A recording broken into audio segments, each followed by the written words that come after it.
Yes, we're live, ladies and gentlemen. This is, if you tune into this podcast and you're like, this is a regular podcast, right? This is a UFC recap. So if you fucking hate the UFC, you're like, oh my God, fucking hate the UFC. This is not, it might be the podcast for you though, because we don't know. Like, we might start talking about the UFC and it could go anywhere. It usually does. These right? podcasts are like the Fight Companion. You always tell them that it's different and all that, but all the podcasts are like the same. It's the same shit. It's all the same. The last one, the last Fight Companion, we only talked about the main event for like 30 seconds. Exactly. The rest of we're talking about everything: sex and drugs and fucking friendship. And then when it goes to decision, I got Dariush. Yeah. You didn't even fucking watch it. Yeah, I did. Yeah, I did. I just started lying. Well, I watched that UFC on Fox. Oh my God, what a fucking card! First of all, amazing. During the On It podcast. So. Oh, you guys did a Fight Companion. Yes. Oh, that's yes. a great idea. Yeah, People are doing that. Other Fight Companions, like other podcasts, they are doing are. Fight Companion. It's awesome. Why not, man? It was Aubrey and his girlfriend. Alex Jones did it. He was there. Amazing. Dude, Alex Jones was on doing a Fight Companion with Aubrey and That's amazing. it was pretty crazy. God damn, I got to listen to that now. I'm going to go back and listen to that. He is so impressed with, because we knew Aubrey before on it. And to watch him blow the fuck up was pretty insane. And I mean, I was blown away because for those of you that don't know, 10 Planet Austin, we had a grand opening. It's at the Honored Academy, and man, I'd never been there when I was fucking floored, dude. That place is gigantic, crazy. Man. It's Holy incredible. shit. Yeah, Aubrey doesn't do anything half-assed. No, he really no. puts his heart and soul in everything. He's got a special knack for creating things and putting things together. He's an executive producer, man. Yeah. And he's good at it. On everything, though. Yeah. You go to dinner, and it's like, I've never had a dinner like this. Yeah. I was on a boat, and there's just hose everywhere. I'm like, I've never been on a boat like this. For reals. I'm like, dude, I've never been on a boat like That's this. like Biggie Smalls type He's shit. like, this is how we do it. His playlist, just a it was smart from the dude. heavens. I'm like, can I have that playlist? He's like, sure. Yeah. He's the best. He's just an unusual dude. He really is. Very, very unusual dude. Yeah, and so Alex wanted to do a piece on me because he's got people that work for him that do jujitsu. Right. And so Alex found out that I was going to be there, and he decided to go down and interview. Dude, he had an InfoWars mic. Yes. He's at he's sitting next to me during the invitational, during the tournament, which was fucking nuts. And he's right there, and like Alex Jones, like holy shit, it's pretty crazy. That is crazy. And God he damn. fell in love with jiu-jitsu. He was there for the whole place, for the whole tournament, wanted to stayed afterwards, stayed for the podcast. He was there for hours with that InfoWars mic. He wants to bring his daughters to jiu-jitsu. That's He wants to amazing. do jiu-jitsu. Like, I hope he I lost does. 30 pounds, He but used to be ripped. You ever see what he used to look like? Dude, he was a stud. he wants to get skinny and Why ripped don't I again. know this guy? Alex Jones, InfoWars infomercials. He's the most popular conspiracy theorist. He's like the... Oh, yeah, I definitely want to know. He runs, well, he used to be a radio DJ a long time ago. He's still kind of doing radio, but it's now, most of it is on the internet, but he does a lot of it, I guess, on like AM stations. I still think he's syndicated. He does both, right? He does like the radio part, and then he does, because the dirty part, the internet part is when Joey came on, and Joey was swearing. You remember? You've seen that thing. That's all on the internet. That's only his internet version. Yeah. But he has a radio version too. I just get his app, and I just, anytime he's out there, it's like he's got an 24 app, too? hours. And he's just But spitting he's- out conspiracy theories? Yeah, he's a conspiracy theorist guy, like heavy duty, over the top. But he's been, I've known him. I've been friends with him since '99. I did a comedy DVD in Austin. And he and I put on we put on George W. Bush masks. I was Bush younger, and he was Bush older. He was Herbert Walker Bush, and I was George W. Bush. Sounds awesome. And we ran around the fucking Capitol building, like where the state capitol is. What? In Austin, and filmed it. It was just so retarded, so Random stupid. shit. I became friends with him back then, so we've known him for 16 years now. Yeah. I bet you and him just get balls deep in conspiracy theories. He doesn't. We partied in Vegas one weekend. Joe took him out to the UFC. He flew in, and man, he does not. You would think that he was like, dude, we're out partying. Let's not talk about conspiracy theories. Oh, I wouldn't He's think ready that to at go. all. He's ready to go all day. For sure. He's got so much fucking information, man. It's incredible. You know, Yeah, and he's a funny dude. yeah, I love that dude. That dude is so cool. I could sit there and hang out with him for hours. Of course you You know what? I think people he's get he's a genuinely impression. good guy. He's Yeah. a really good guy. He's I'm not like sure. just a fucking crazy wacko. Everybody thought he was crazy back in the day, but even the last time Joe was on his show on the phone, you said, man, all that stuff that people were accusing you of being crazy about, all that shit is coming true, Alex. You said that on the radio, like the NSA stuff. Like he was the first one. He was saying way a long time ago that the NSA was going to be monitoring everyone's phone calls and was going to be recording everything you do. People thought he was And nuts. they were like, you're out of your mind. There's no True. way that's going to happen.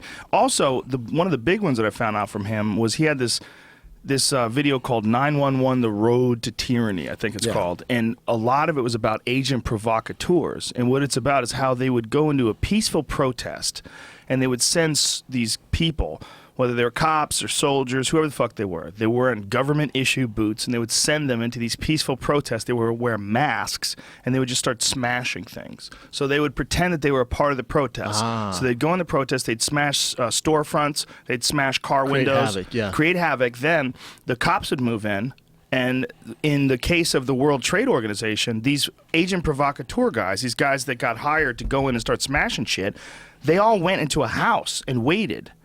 And then the cops waited outside. They all negotiated. Nobody rushed in and took these people. And then they eventually let them all go. Weird. Like there was some sort of behind-the-scenes conversation. Yeah, but when they did it, they stopped the entire protest. They made it a protest-free zone. And they were literally, and this is all on the news, they were literally telling people you couldn't go in there with a badge on. If you had a badge that said WTO on it with a line through it, they were telling people you can't have that badge on as you go on your way to work. Jesus. You're not allowed to protest. It was a protest-free zone, all because of these government agents. Now, I thought, like, there's no way the government actually does that. But it turns out once I read that or once I watched it, then I started reading about it. And it's a common tactic. They've done it forever. It's technique.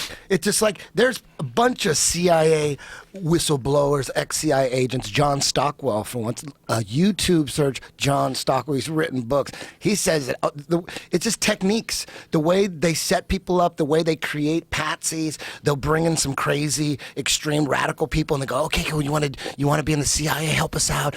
And they set them up. They got these dumb people that they always set up. It's called honey-dicking. Exactly. Honey-dicking. And what they CIA do is, style. if they want to government honey-dicking. what they'll do is like exactly what Joe said. They'll get like professionals to go in there, cause some shit, kill people. I'm not making this up. This is what John Stockwell says. They go in there, and the more people they kill, the more effective it is actually. So what they'll do is they'll take professional like dudes that go in there and take people out, and then they'll put their patsy in there, boom, blame them, put some shit on the fucking media. They run the media anyways, and then they shoot the patsies. We got them with some crazy people. Lee Harvey Oswald. I mean, that's the Lee Harvey Oswald story. Lee Harvey Oswald was an idiot. Yeah. I mean, he's definitely an idiot. He was smart he enough went to to plan Russia. that. They set him up the whole time. He was he's a knucklehead. They set him up the whole time. That guy was a knucklehead. He was We are involved. balls deep in conspiracy theories. But this We is, are but already. I like it. Hey, but Brendan, what He's did getting you, ramped up, don't though. you, Look at him. He really, you know what it is? I get scared when he goes Hey, off. Brendan, Look at it's his just, face. Not even listening to us. it's no, you No, because when you mentioned Alex Jones and you'd never heard of him, and then when we said he was a famous conspiracy theorist, you say, "Oh, that's why I don't know him." Like, Well, he man. took, no, I'm it's not- just because he doesn't get into Yeah, that I'm shit. not There into he that is. stuff. Powerful Alex Jones. Oh shit! Yeah, still don't know. What I was going to say, Eddie, when you were on your rant, is most people, they only know him from his broadcast, so they assume that he's just like crazy guy who just is constantly looking for conspiracies everywhere. Yeah. When you hang with him in person, he's like a super nice guy. He's a great He's guy. super sweet. He's fun. He just doesn't shut up about Oh, he conspiracy does. theories. You know what, when you- No, I'm just No, what kidding. it is. What I it don't is- know the guy. Hey, Brendan, all conspiracy theories are the way shit really is. The way shit really is Well, run. not every one of them. Not No, every not one of every them. The one of problem them. is But just everybody 'cause- looks for yeah, them but everywhere. not everyone. Just because not every conspiracy theory or rumor or whatever is true, does that mean you just forget about the other ones? No, not at all. No, you No, don't. it doesn't. But No. there's something unbalanced about only looking for them. Well, no. Like I know dudes that all they care about is conspiracies, Well, and they're again, so exhausted. Again, conspiracy theories are theories on how shit really is run. Some people really like to know how their life, everything that these conspiracies, theories, all of them affect our lives every day. And so when you think about it like that, and you start thinking about my life, this life is all because has a big effect. A big effect on my life was stuff like 9/11 and all these events, like these shootings, all these false flag events. Our lives are affected. Wait a minute. What shootings do you think are false flag events? Oh man, we can. Are you talking about You're talking about like mass shootings on like TV? the school shooting? Hey, you know what? The teacher got fired for saying that was fake. Listen, to question, we already know they're all crooks. We know how they set up. Who's all crooks? The people that are really running shit. Okay, let's talk about Fox. You know what I'm saying? We're going down this weird road. Okay, they're not crooks. Okay, I take that back. Some of them are crooks. Some are, yeah. The people that have all the power generally are crooks. Not every single one. Not every single one, of course. We're talking in general if they're not terms. Crooks, one of the things that you'll find in government is they'll make laws that don't make any fucking sense and that are evil. And then they abide by those laws. To benefit them, Yeah, correct? there's a lot of crazy... Like, financial gain. Here's a good one. The Supreme Court passed a ruling that allowed corporations to act as individuals. So they can essentially donate as much money to a campaign as they so choose. So if a corporation wants to elect a president, they can essentially bribe their way and get this person into the White House. That's insane. Well, it's nuts that they're allowed to spend any money. How about that? I agree. It should be the opposite. It should be a person should be thought of as a person. An individual should be thought of as an individual. And a corporation should be thought of as a soulless entity, a group where people get together and work. It should never be thought of as an individual, like one thing that can act in its own interest, like it's alive. To stay alive, it's going to bribe people to make sure it has the cushiest rules and regulations. So in that sense, yeah, those guys are crooks. Like, that's a crook move. You know what I started watching? It's really fucking good. Walking Dead. House of Cards. I heard it's really good. It's fucking My brother good. loves You that would show. love it. You would love it because it's all about the president, and this guy becomes president. No spoiler alerts. Kevin Spacey, and then you find out all the inner workings. And I was like, I'm not into politics. I just find it like it's like watching a fixed game of baseball. It's exhausting. I'm not. Yeah. It's boring to me. It makes me angry. It makes me angry that these are our candidates. Yeah. It makes me angry. There's no one that's really saying something that really resonates with me.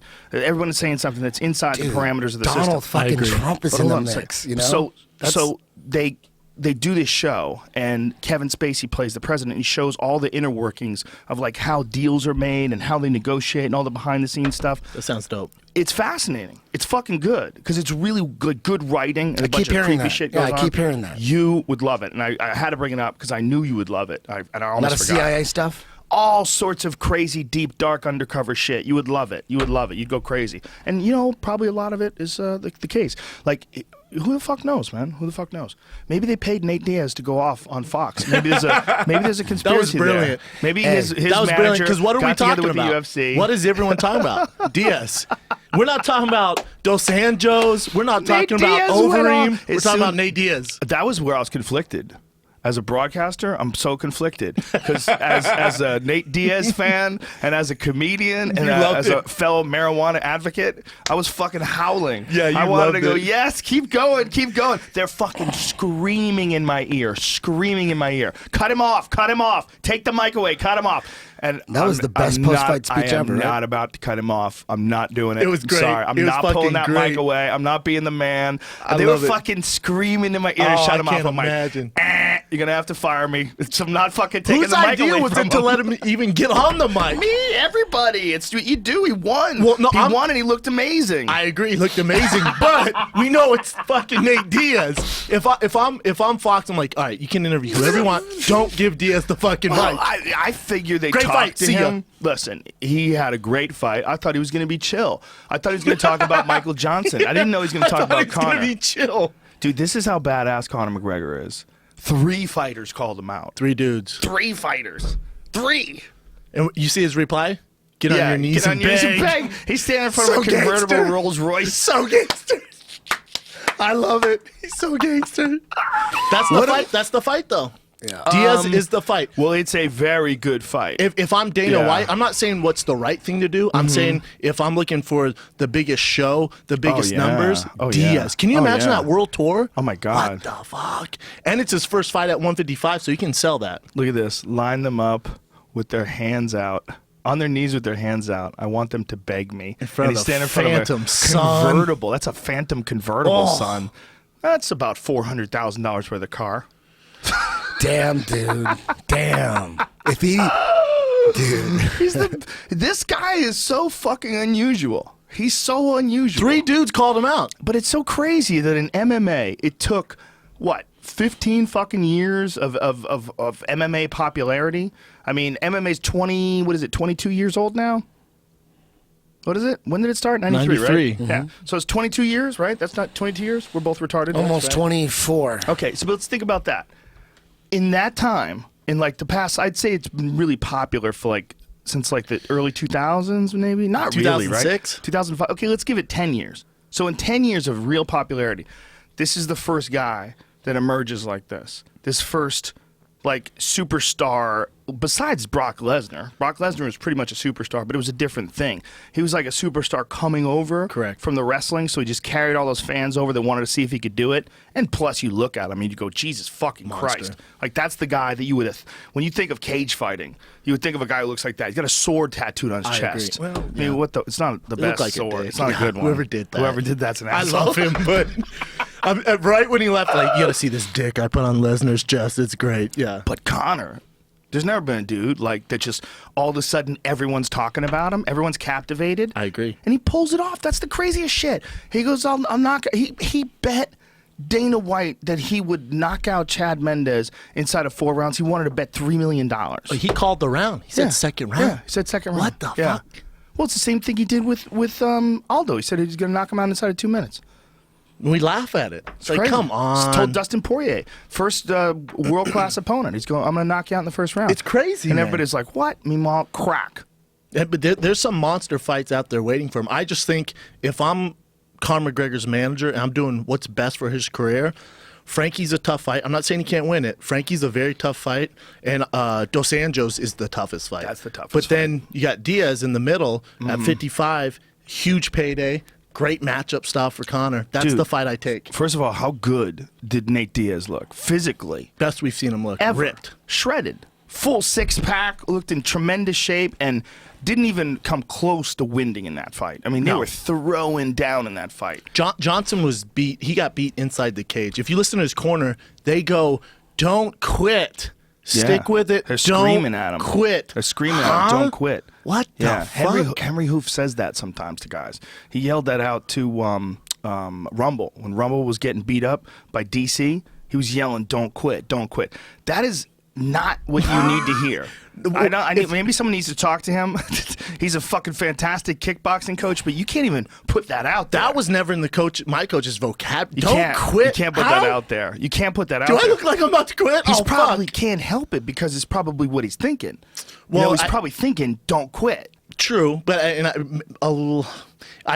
with Michael Johnson in that fight, you could see he was starting to break, and then he was sitting right in front of him, just eating 1-2s. When Nate was popping him and then doing this, Dude. going, oh shit, I just rang your bell. Dude. He's just standing in front of him. He goes, oh shit, and he's pointing right at his face. You can see Michael Johnson was like, I can't even believe frustrated. this is happening. Because he shouldn't be there. He shouldn't be standing in front of him. He's so athletic. Yeah. He should be using angles, using his wrestling. He did none of it. I think people underestimated Nate Diaz. That's what I think. Horrible idea. But he was an underdog in that fight, like a pretty good underdog. Idiots. Again, And- idiots. Well, I just don't think anybody who made the line went and watched him train. If you see what a good shape he was in and how good his hands looked, Jesus Christ, that's as good as he's ever looked. But before he fell out of the rankings, what was he, 5? Before he took all that time off? But Dos Anjos beat the shit out of him a year ago. Beat the brakes off him. Yeah, one of the things that I was thinking about was how heavy he stands on that front leg. You know, he stands real heavy on that front leg, and Dos Anjos just lightened that leg up.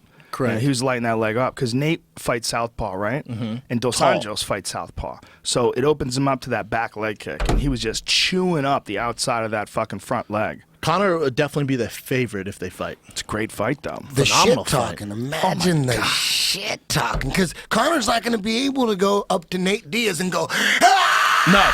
He's not going to be able to do that. No. But that might be a problem because Nate Diaz might actually punch him in the mouth. They might not. There's no way Nate Diaz is going to allow that. No. He'll spit on him. No. He'll spit on him. He'll wait for him in front of his fucking door in the morning. Yeah, son. Yeah. Like he'll find out what room he's in, and he'll wait in front of the door and punch him in the face when he goes to get breakfast. And you know what? Conor will. is so brilliant with this shit talking.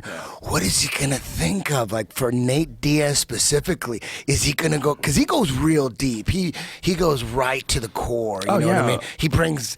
It won't work on Diaz though. It won't. I don't know what'll work and what won't work, but I'll tell you what: no one has gotten Nate more emotional, or no one has gotten Cowboy more emotional than Nate. When Cowboy started shit talking Nate, knocked his hat. Well, rather, when Nate started shit talking Cowboy and knocked his hat off, was getting in his face. You could tell it was fucking with Cowboy's his mind, and he was really emotionally wrapped up in the first round of that fight. And he talked about it. He's like, I'll never let that happen again because that guy got inside my head. I fucked up. But it's the fact that Nate can do that to you. I agree. He makes it real. He's not going to do it to Conor. I would just let them. I would just what let it would be like to watch. Fucking epic. That's why we need this fight. The greatest show would be just Nate Diaz and Conor McGregor. Just give them 30 minutes. Have like a mediator a little bit. And just you'd have to kind of just let them go. Just let them go. Overeem and Ben Rothwell in between them. Yes, just for real. And just then let them monsters. Talk. Just two big gorillas and let them talk. I Tell Ben Rothwell and Overeem, look, you got a big bonus coming to you. Give them that Reebok money, son. Double the Reebok money. They would for sure fight. Just don't let them kill each other. Double Reebok for both of you. How about, but Nate wants just put him fight. in a cage. You just put a fucking fence right there. No, and just let him talk. You gotta somehow or another make it so they can't hit each other. You gotta say, listen, boys, there is millions of dollars on the line. You have security. No, you put a fence. You put a fence up and put them on either side of the fence and just let them go. No, that would be fucking crazy. No, the marketing. It's not a bad idea. Just let them talk. No, can you imagine the marketing? Can you imagine the marketing? You have 4 badass security guards, all black, standing between them while they're talking shit. No, you don't need to. Why is it gotta be No, fence? all black uniforms. Okay. Easy, I meant black guys. White, fence. I don't care. How about dudes aren't going to be able to hold some them back. Hawaiians, big guys, Big Samoan thick looking. Samoans Yeah, just okay. will fucking snatch him in Fence. half. We Those don't are the need that. scariest ones because they don't get I hurt. agree. You can't really hurt fuck with them. It's like Mark Hunt. It's like a big. How about you put him on a phone like in a Mighty Mo when he prison? was in his prime. Yeah, so. How about you put them on a phone like they're in a prison? You know what I mean, with the glass, and they just talk to each other on the fucking phone. That's not a bad idea. Some prison glass shit. Fuck.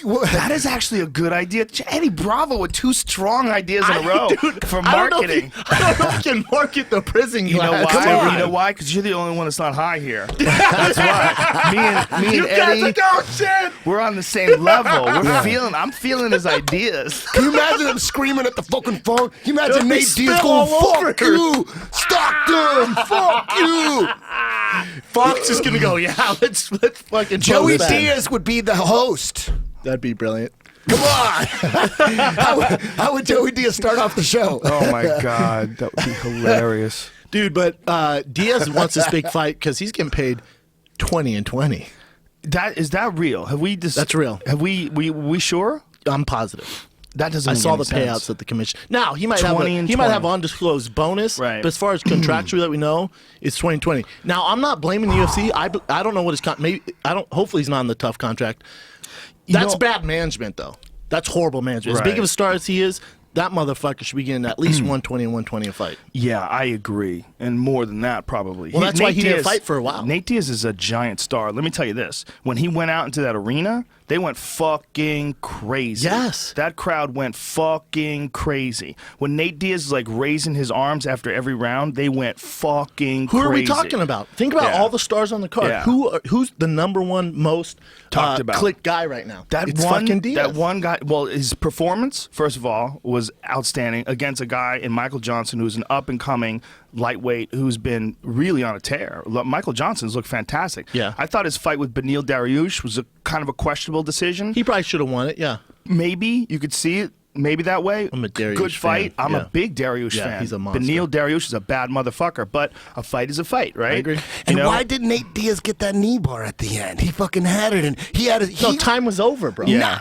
All you need Way is over. 1 fucking second. No, No. Time was totally over. When he That's why he got extended it, kicked. it was after the buzzer. Yeah. He grabbed it, and then the buzzer went, and he extended it. Johnson after just the let him buzzer. have it. He was saying, "I had your knee" or something Yeah. like that. He's like fucking with him. The Then bell Johnson was way kicked over, him. homie. I don't know about that. No. Okay. Trust me. We it's way watched over. it. We watched it in the truck over and over again. It was. Okay.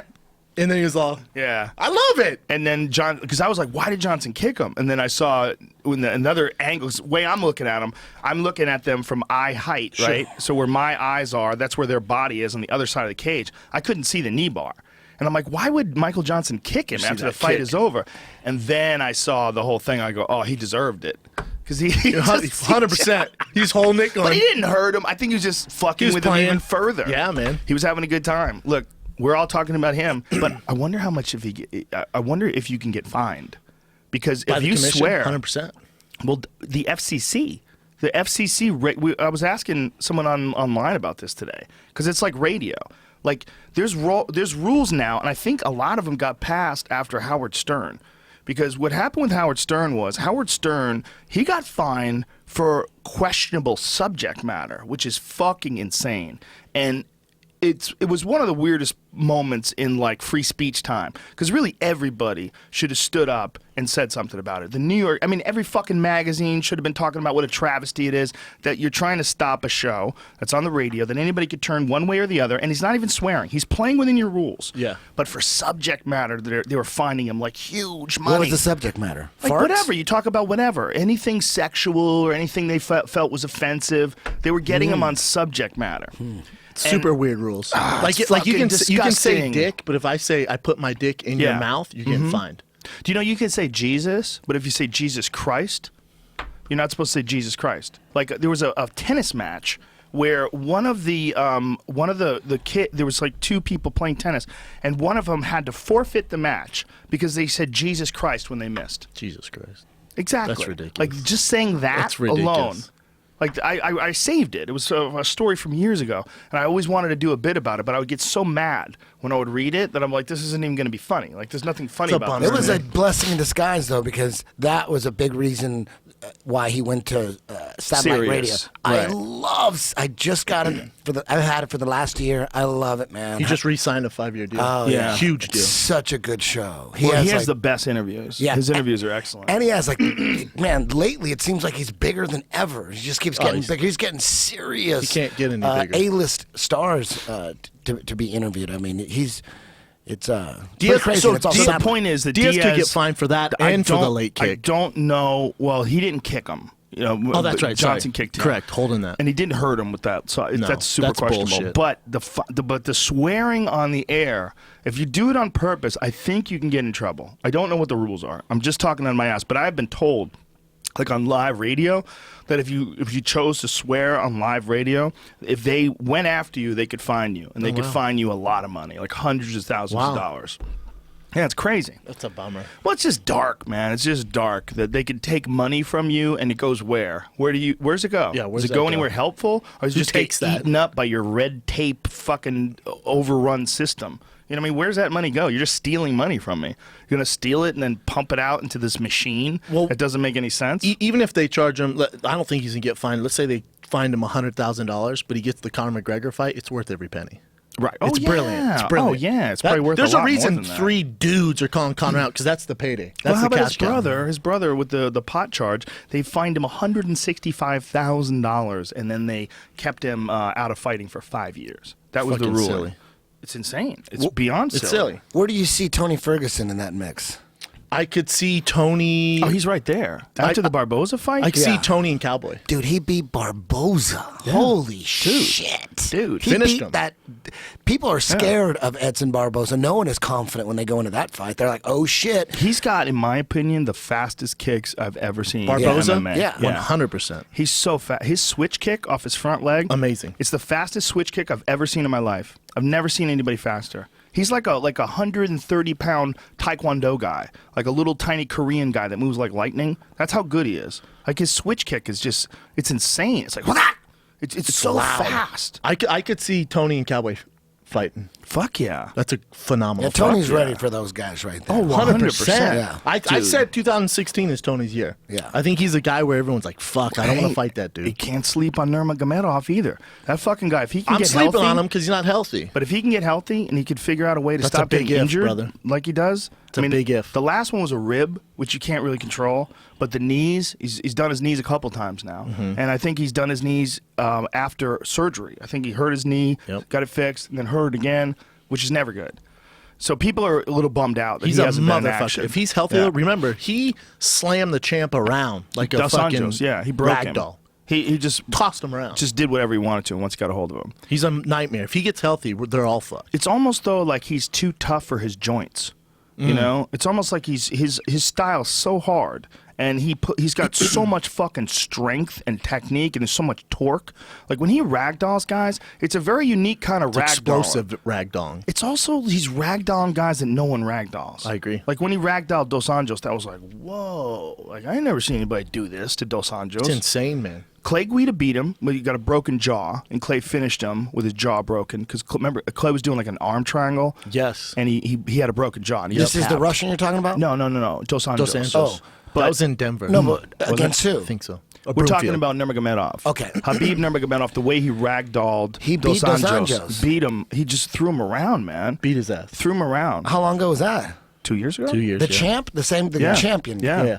It was the last loss on Dos Anjos' record. No one wants to fight him. And you got to remember, Cowboy was supposed to fight him. Who else has he fought? But I got to say, I don't think that Dos Anjos is the same Dos Anjos we're looking at now. I agree 100%. His strength and conditioning program is fucking gnarly. He looked phenomenal. You got to talk to Nick Curson. You should have him on your podcast. Yeah. He's that Speed of Sport guy. Yeah, He I've works heard with of him. Fabricio Verdum, Ruslan Provodnikov. He works with a lot of Olympic athletes. Oh, and he Jake works with Ellenberger Dos was just Anjos. telling me about him. Yeah, and Yeah. Joe Schilling's working with him now too.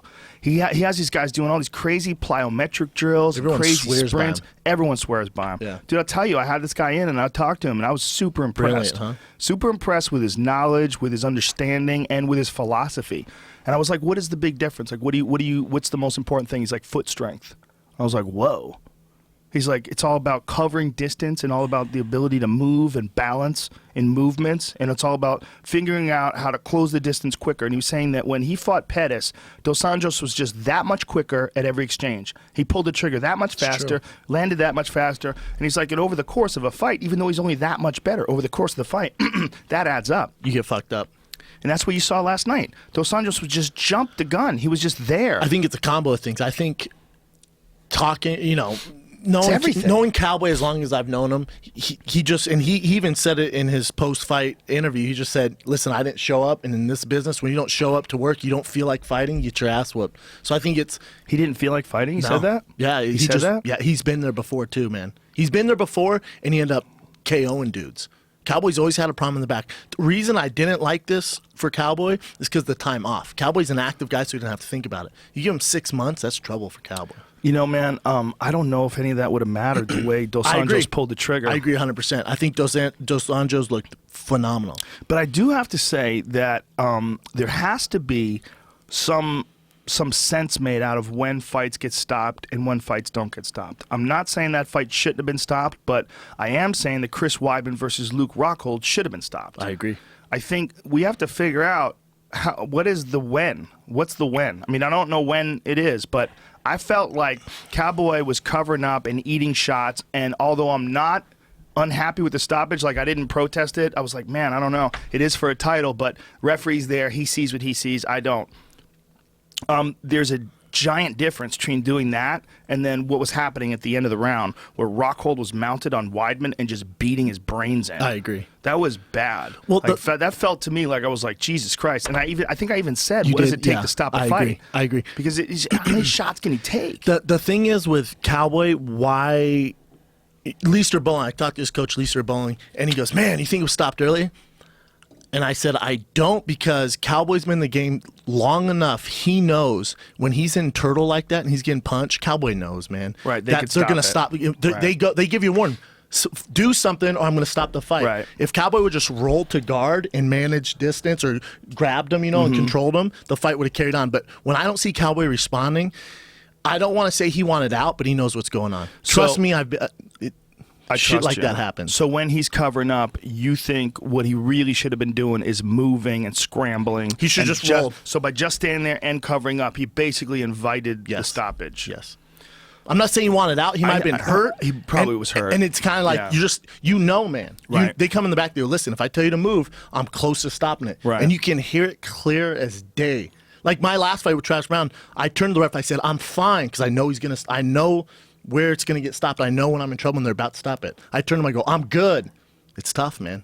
Yeah. And so Cowboys has so much experience. If you just went to guard, you would have bought him some time. I'll tell you what, man. He had to be wrong because Dos Anjos just teed off on him. To the body. That knee to the body was nasty, and then the kick, and then he uncorks. And Cowboy said the kick didn't land. I think he means the kick didn't hurt him. It definitely landed. It landed 100%. Yeah, but I think he meant it didn't hurt him. I think he said the knee is what did it. I think the knee really hurt him, and then the kick was just icing on the cake. It wasn't what put him away, but that barrage of punches too. Word. He's fucking terrifying. Terrifying, man. You know what's cool about him too? We watched him get better. Like, we saw him against Jeremy Stevens. He got KO'd against Jeremy Stevens. Start off 0-2 in the UFC. Yeah. I mean, he's a guy who just fucking kept on working. He's the nicest guy in the world. When I was in Brazil, man, I'm telling you, no one gave me the time of day. This dude took me around, introduced me to different gyms. Great dude, man. Yeah, I've talked to him many times backstage. He's so calm and polite and friendly. He's at peace, you know? He's an interesting guy. He's just just trying to heal my knee up, trying to get everything right. You want him to win. You root for, if you know that, you root for him to win.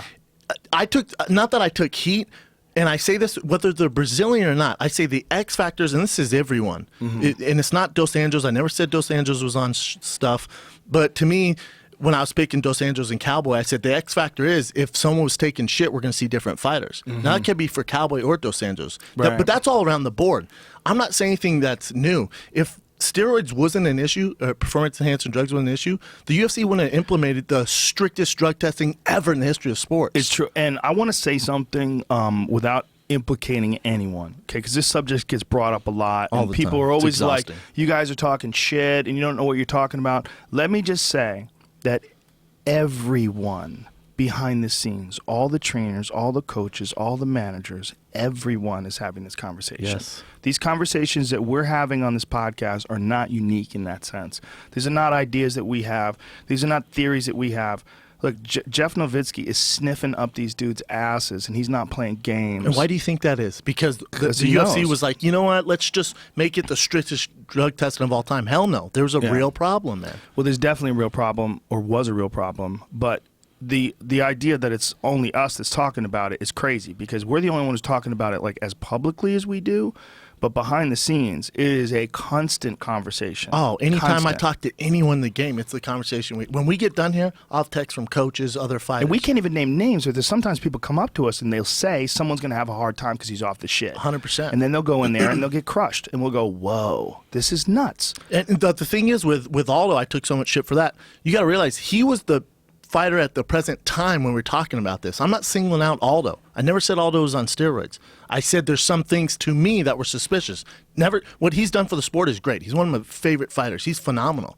Whether he's on shit or not, it doesn't matter. My favorite fighter of all time was probably on shit. Vanderlei's if I had to choose one guy who had the most fun watching, Vanderlei in the Pride days, he was a goddamn berserker. Every fight was, you'd fucking be grabbing pillows. I mean, how many times did we watch Vanderlei fight in Pride, just screaming? Vanderlei, Cro Cop? Cro Cop's my favorite fighter of all time. He just got busted last week. Yeah, I don't he got give busted a fuck. too. Yeah, he got busted too. Why do you suppose the Japanese didn't care about steroids? They wanted you on steroids because you could perform better. Why do you think they want the freak show better? They want the freak show too. Well, they also want you to fight like crazy. They want you to fight like a wild man. They don't want you to win like a really close decision. They don't want you to do that. They want you to go out fucking Vanderlei style or Shogun style or ninja style. They want you to go out on your shield. And they wanted you on steroids. Yes. They literally wanted you on. We know. We have a friend that went over there they offered him a fight at 185 pounds. He's like, I fight at 155. Oh, we know. And they're like, dude, we got some shit that's going to fix that. We got you, son. Yeah. They said, how much do you weigh now? He's like 170, 175. He goes,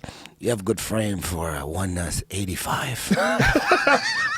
I'm terrible at voices. Yeah, that's a good voice. That's great. Oh, you But 175 right now. You have to do after. It's like Bobby Lee's act. You can be 185, no a problem. No, You ever heard Bobby Lee do his dad? That's what he does. He adds like a to he's everything. Great. Yeah, phenomenal.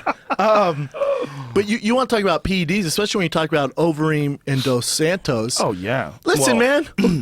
Overeem was on some shit. We all know this. Overeem was 100%. 100%. So the X factor was. Well, he got caught. Yes. Yeah. I'm not saying anything that's not out Right, there. it's not so out the there. X factor was what kind of Overeem are we gonna get? I'm still a big fan of Overeem. He looked I'm telling great. you what, Me man. too. I'm a huge fan. And people think that because here's the thing: like if there's other sports where if you accuse a guy of cheating, everybody hates that guy. Like, people will talk about certain athletes that got caught doing something, and then people will go, "Fuck that guy, man! He's a fucking cheater." Like I heard the dudes talking about who's the Deflategate guy? What's his name? Tom Brady. Tom Brady. Like he's a fucking cheater. He's a cheater. Nobody gives a fuck in MMA. They don't give a fuck. No. They know, but they want to know because Yes. we're all suspicious. Yes. Like, why does Overeem look so much different? Yes. Why? Say What's it. he on? Say it. Yeah. Say it. But even forget it or not, he's fucking awesome, dude. It's phenomenal. I was so impressed with Overeem on Saturday night. That was a tough goddamn fight. And did you see the thing when he's doing the Wim Hof method? He got in 40-degree water for 30 minutes, and he's breathing. He's got Overeem Wim did? Hof coaching him. Yeah. Jesus, I didn't see that. Wim Hof is from Holland, as is fuck, Overeem. that's right. And That's your they got boy. together, and he's like teaching him these methods to optimize his body. And I'll tell you what, man, just talking to Wim Hof makes you feel like you can go run around naked in the snow. Yeah, I listen to that shit. I started holding my breath. and He's shit a randomly. motherfucker. What do you dude. use? What techniques do you use? I use the breathing technique before I go on stage. Really? Yeah. I do it for about 10 minutes before I go on stage. I get high Whoa. as fuck. Whoa. It's crazy. You get like oxygen high. Like you take a gigantic breath and you only let out like half of it, and then you flood it up again. You take the biggest breath you can. You only let out a little bit of it, and you keep doing that. You For keep how doing long? that for minutes. I do it for 2 minutes at a time.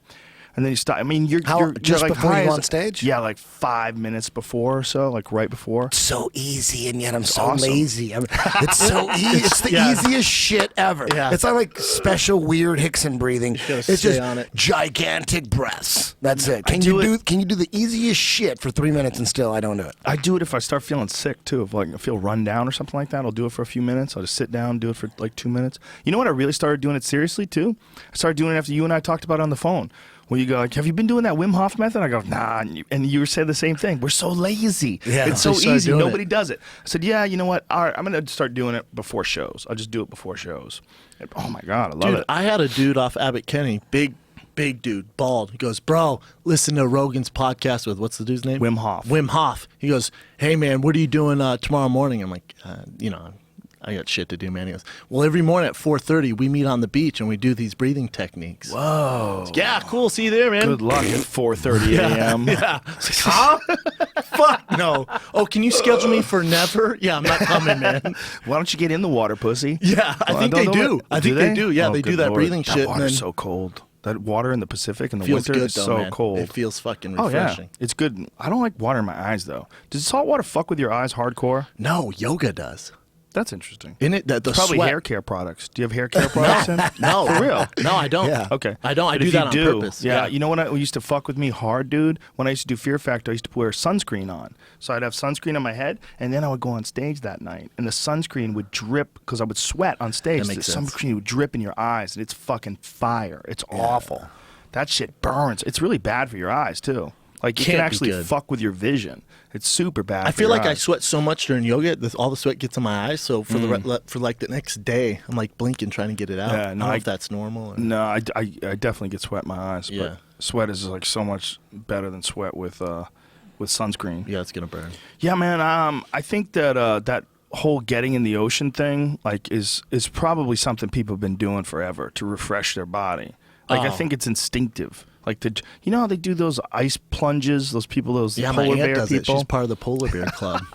My aunt does that shit. Polar Bear Club in San Francisco, son. You know how it feels when you get out of that cryo tank? You feel fucking amazing, man. You feel amazing. Now, I think now mix that with the ocean. There's some Yeah. energy in the ocean. Oh, Then it's yeah. cold. Pff, I love it, man. and the ocean's alive. Did you see that video? in San Francisco Bay, right next to the dock, a shark murks a seal. Murks his ass. Murks it. Just leaves this gigantic puddle of... I mean, it's like a movie scene. The shark comes out of the water with the seal. And it's a big-ass shark. It's on YouTube? Yeah. Can we see that? Jamie, play this thing. Yeah, it's like... All these fucks are eating like clam chowder. It's like a 12-foot shark, right? It's huge. Watch this. Damn, he had it right on cue. Yeah, watch this. This is fucking amazing. Jamie's... Look at this. Boom, bitch! I mean, come on, son. Look at all that blood. But he gets away. Oh, yeah. The little seal's like, not today, motherfucker. Well, he's dead. No, I mean, you'll he's see him. bleeding like crazy. Oh, no, he's in trouble. But The look at shark him. probably just bit a giant chunk out of him. See, he's on the top. He's dead. Look at all the blood. Nah, dog, he gets away. I he comes understand, back. but look at all that blood. I mean, he's not going anywhere. Oh, Wow. yeah, he's Kind of screwed. moving away a little, but he's not going anywhere. I appreciate the effort. Good Lord, look at that puddle. I agree. Look at all these fucks running over from the clam chowder. Oh, yeah, man. I'd be like, oh, fuck, shit. dude. That's all I want to see in life. Fuck. I'd love to see something like that. So crazy that it's right there. And that's just, it opens your eyes as to what that's really like. Because if we were just outside of the woods, right, and you would sit in your house, look, he hits him again, boom. Look at this. Look at, now he's dead. Okay, now he's dead. He's been dead. I think that thing's just wiggling. Well, he's kind of doing the damn thing. Thinking he's going to get away with one fin. I wonder what is happening. Maybe he, like, lets it go. Or oh, my God, look at this. We're watching this, folks, and this is, like, maybe 30 feet away from people. It looks like Jaws. Look, he's getting away, though. But then he gets caught up. I don't know what's happening there. I just see some motion making in the an water. effort. Do you think he is? 100%. Do you think there's more than one seal? It just doesn't seem like that thing could bleed that much. But look, he's up here now. You Maybe know there's what? more There than one might be a seal. bunch of seals, Joe. He must be just jacking seals. Oh, God, son. look at that. That's insane. Never gets old. It never gets old See, for that me. seal looks so little. Do that again, Jamie. Like, watch, he's got it in his mouth when he flies out of the water. I think that... You know, there's way better footage than that. It's just in South Well, Africa. that's in San Yeah, yeah, yeah. Francisco. I know that's San Francisco. Yes. But See, Eddie, you're that's balls deep in also- clam chowder. Yeah. Shark attack. Yeah. But what I'm saying is, like, if we Yeah, it were makes it outside- better. Like, here, watch this one more time. Watch this, the up close thing. Boom! Look how little it is. See how little it is? Yeah. And Looks look like at a all puppy. that blood. He looks like a puppy, and there's Right. blood everywhere. So that thing's dead. Or I think maybe it there's looks like another a puppy one. because of the. Maybe we just Yeah. can't tell because of the. No, it's so little. Look how little. We'll go one more time. It's so little in his mouth. Like, watch when it comes out of the water. It's got it in his mouth. See that? Look at that. That's little. Boom. That thing's dead as fuck. Look at all that blood God, I afterwards. can't get enough of it. I think that there's probably a gang of them in there, and he's just swimming around jacking them. Just fucking full-on buffet. I Golden bet Corral. they just eat. I don't think they've stopped getting hungry. They Is just there probably just eat Is there shit any and keep like eating. ultimate footage you could throw up like from South Africa? Oh yeah, like there's a the bunch real of shit. Oh, yeah, where there's they- some I'm sure we legit could find shit. some. Yeah. Where they're What's like crazy completely about flying that? out of the like giant. Well, ones. I know- This is no, I've 30 seen feet those. away from 100 people, just Yeah. sitting there watching. Fisherman's Wharf. You're Yeah. chilling, Yeah. and this fucking great white's next to you. But like I was saying, like if you looked in your backyard was right there, and you watched some crazy like crocodile tearing apart a zebra, like right in your backyard, you'd be like, "What the fuck? I'm not going out there." Absolutely not. But people are like, "Let's go in the ocean. Let's go swimming around." Hey, you know what I love, man? I love surfing. I love surfing because it makes the where I'm standing on look a lot like seals, which is what sharks eat. I like to get my flippers in. My arms look like flippers when I'm lying on the surfboard. It makes it even more exciting. I wear all black. I like to wear a wetsuit because it looks like a seal. And then I get in there and I hope that like Mother Nature like looks out for me, man. Yeah, you'd think they'd make the wetsuits white or something. Well, you like think they look something- at that? Oh my look at that. God! Jesus Christ, that is a nightmares are crazy, made of, son. scary fucking animal. There's nothing scarier than that shit. Nothing. Wow, Look at that. Look at that. Jesus Look at those. Christ. And it's really easy to get those shots. They're just, I mean, they're everywhere in Well, South what they're Africa. doing is they're dragging a fake They're seal. honey dicking the Yeah. sharks. See that? Nonstop. That's a fake seal that they pull in water. The shark's Look like, at that thing coming up "Motherfucker." in the water. Good Lord. False. Oh, I want to Dude. do something like that, man. Fuck South Africa's ocean. Fuck that Can you ocean. imagine Jesus how Christ. quickly you would Yeah, die? he died. Is that why they're showing him he died? I don't know. He's an idiot. Dude, it'd be a good way to go. It'd be a No, it dope would way to not. go. Are Be you a kidding terrible me? way to go. Oh, bro, I Look want to at go the like fucking this. thing. Oh Can you imagine my you're like 85 and they take you out there in a little boat? And I you're love on their- You're on a little boat. When did they first realize that they jumped out of the water? I want to say that wasn't that long ago. like only like a couple decades ago. I think there was just rumors that sharks jumped out of the water. Yeah, it just hit Shark Week like 2 years ago. We're like, holy fuck, they can fly. I don't think they really necessarily. Wouldn't it be crazy? How about this? Wouldn't it be crazy if they just started doing it recently? Like, you know how we always like to think of human evolution, and we think of human evolution as being like something that is like completely and totally unique. Like, we got really smart, we figured out cable and the internet, and no other animals are ever going to figure that out. But what they're starting to say now about chimpanzees, and there's a theory about this, that these scientists were debating whether or not chimpanzees are beginning to enter into the Stone Age. Meaning whether or not chimpanzees are starting to experiment with tools to the point where it could be thought of as a natural trait. And whether or not they're going to start teaching each other. I mean, we know that human beings at one point in time used to be some sort of an ancient primate. And we evolved and we developed and we grew and we became what we are today. Right? We know we weren't this way. No, always 4 million years evolved, ago. Yeah. We became this over time. Why wouldn't we assume that other animals are doing the same thing? And if they are doing the same thing, we're seeing that right now with chimps. Imagine if we're seeing that shit with sharks, too. Imagine if they go, you know what looks cool as fuck, dude? When you jack a seal and fly out of the ocean, just to let those cunts know, look at me, bitch! Come surf, motherfucker! It's like, think about like what things people do to show off. Like, those flips that those BMX bikers do, I agree. They couldn't do that 10 years ago or 20 years ago. They didn't do it. Nobody did it. All of a sudden, they do it. Well, these fucking sharks are starting to jump out of the water. What if, like, it was like 10 years ago, they just didn't do it? What if one shark did it and the other sharks were like, oh, that and shit that shark, works. yeah, that shark got a lot of shark pussy, and the other sharks were like, I got to start doing that too. It's called peacocking, son. You have smoked yourself retarded. Hey, but You smoked yourself retarded. It wouldn't be the first time. did you see that video Is there of a the conspiracy chimpanzee? theory? There's a video one? that I just saw last week on Facebook. It had like a gazillion views, but there's a monkey sitting in front of a screen with all these squares, and this sequence of numbers 1 through 10 pops up in the squares, and you see it all mixed up just for a flash. And the chimp goes 1, 2, 3, 4, 5, 6, 7, 8, 9, 10. I couldn't do it. Now I don't know if it's a hoax video. I was trying to do it, but I couldn't remember. I couldn't put them in order. But the monkeys, apparently, unless it's a hoax video, it could be. It says chimps have a better short-term memory than humans, or it's just me because I couldn't do it. They figured out how to do it to get food. And they teach them these sequences over like a long period of time. They teach them how to do it, and then they know they're going to get food. Like but look, babies? they've been doing it for a while. Let's And see then how they give fast them a they treat. go. Dude, you remember when that dumb bitch Look had how a pet quick that is. chimpanzee? Boom. Yeah, Look at but look at the code. It's just 1, 2, 3, 4, 5, 6, 7, 8, 9. it's not exactly. See, it's not like some super secret code. Like, Come on. watch the beginning. See, it's 1, 2, 3. Oh, well, here's what's going on, though. They block out the numbers so you can't see what the numbers are. Exactly. See, at first, but look at it. At first, he does it, you see the numbers. Yes. Oh, then it's See? just blocks. And then they do it again, and then they hide the number. They show it to him briefly for a moment, and then they hide the numbers. Yeah, look at how fast he's. Look at this. I couldn't have done that. I wouldn't have done it. You know either. what? Look at That's that shit. challenging. What It's the so fuck? true. Look We at better One, take two. these humans motherfuckers can't out. do it. The human. Yeah, and it's in a We better different kill order. these guys. It's a different Look at order every this time. shit. Look at them walking on a Holy tightrope. shit. Watch them walk on the tightrope. Watch this again. This is what's bananas. Watch them walk on this fucking telephone cord Dude, or whatever that's that is. spooky looking. They're terrifying. They're Yeah. terrifying. That Planet of the Apes shit. Oh, imagine if they got just smart enough to be like those things in Planet of the We Apes. gotta take him out before that happens. Oh, we'd have to take them out. Bro, remember that lady who had like the boyfriend chimpanzee? Yeah, she he gave was it Xanax. chilling. He was chilling in a robe and shit, drinking wine. And then one day he said, "Nah, bitch," ripped her face off. Remember No, that? not her face. Her friend's face, because her friend was that's cock right. blocking. That's what it is. I think that chimp was getting some pussy. That's what I think's happening. She I was think 100% she was sucking his dick. banging him. Yeah. What are you doing over there, Eddie Bravo, on the I microphone? got some That is tough, chocolate with bacon in it here. Okay. Well, Does that sound good? Let's definitely not open it on the mic. But I need a pair of scissors. You got Why some don't you use scissors, your Jen? teeth, man? I tried to. Chuck it dude. over here. I'll get it this for you. is like steel paper. so with that lady, I thought it was her that got fucked up.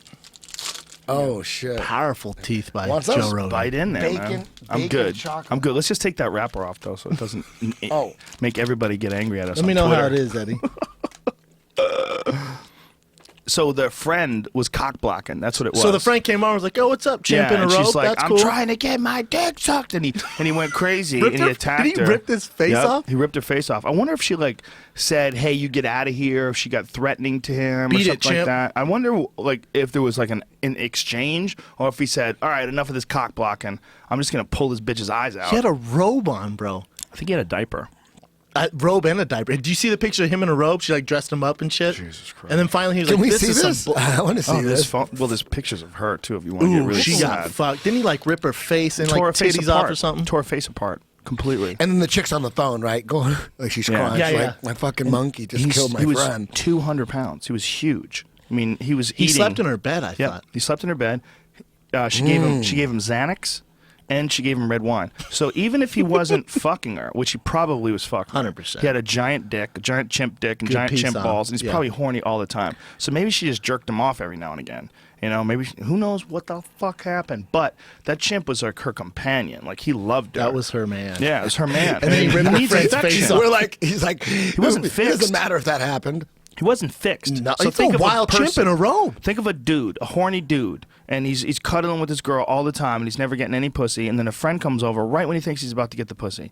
The friend comes over and like, "You're sleeping with a monkey." He's like, "You fucking cunt!" You gotta rip her And just, face off. Tears her apart. Fucking bitch. Face Oh off. my god, what a monster! What a terrifying thing! An intelligent, super powerful primate that rips your face apart. That sips wine and is fucking chilling. And Xanax. She was giving it Xanax. Who knows what the fuck Xanax Imagine does how to it. hard he fucked her after the wine. Monkeys probably have a lower tolerance than humans. He probably Hammered. a drunken monkey sex. I wonder if she gave him wine and Xanax. At No the wonder same she- time. He's gonna rip that asshole up. You know what I mean? No wonder she's living there. It's like, you ain't going science. fucking nowhere. You're staying here. There he is. There he is, man. Look at her face, son. Oh my god. Oh my god. Yeah, look at her Oh face. my god. Like if he one of you guys tore called her me and was like, eyes "Yo, out. man, I got this chimp. Come and see it." No, I'm not fucking coming over. shit. He's terrifying. He literally that tore is her the face apart. Craziest shit. That's him chilling in her room and ever. Yeah. shit. Look at the family photo there in the yellow and blue. I don't mean to laugh, Oh, but it's so scary. what the fuck?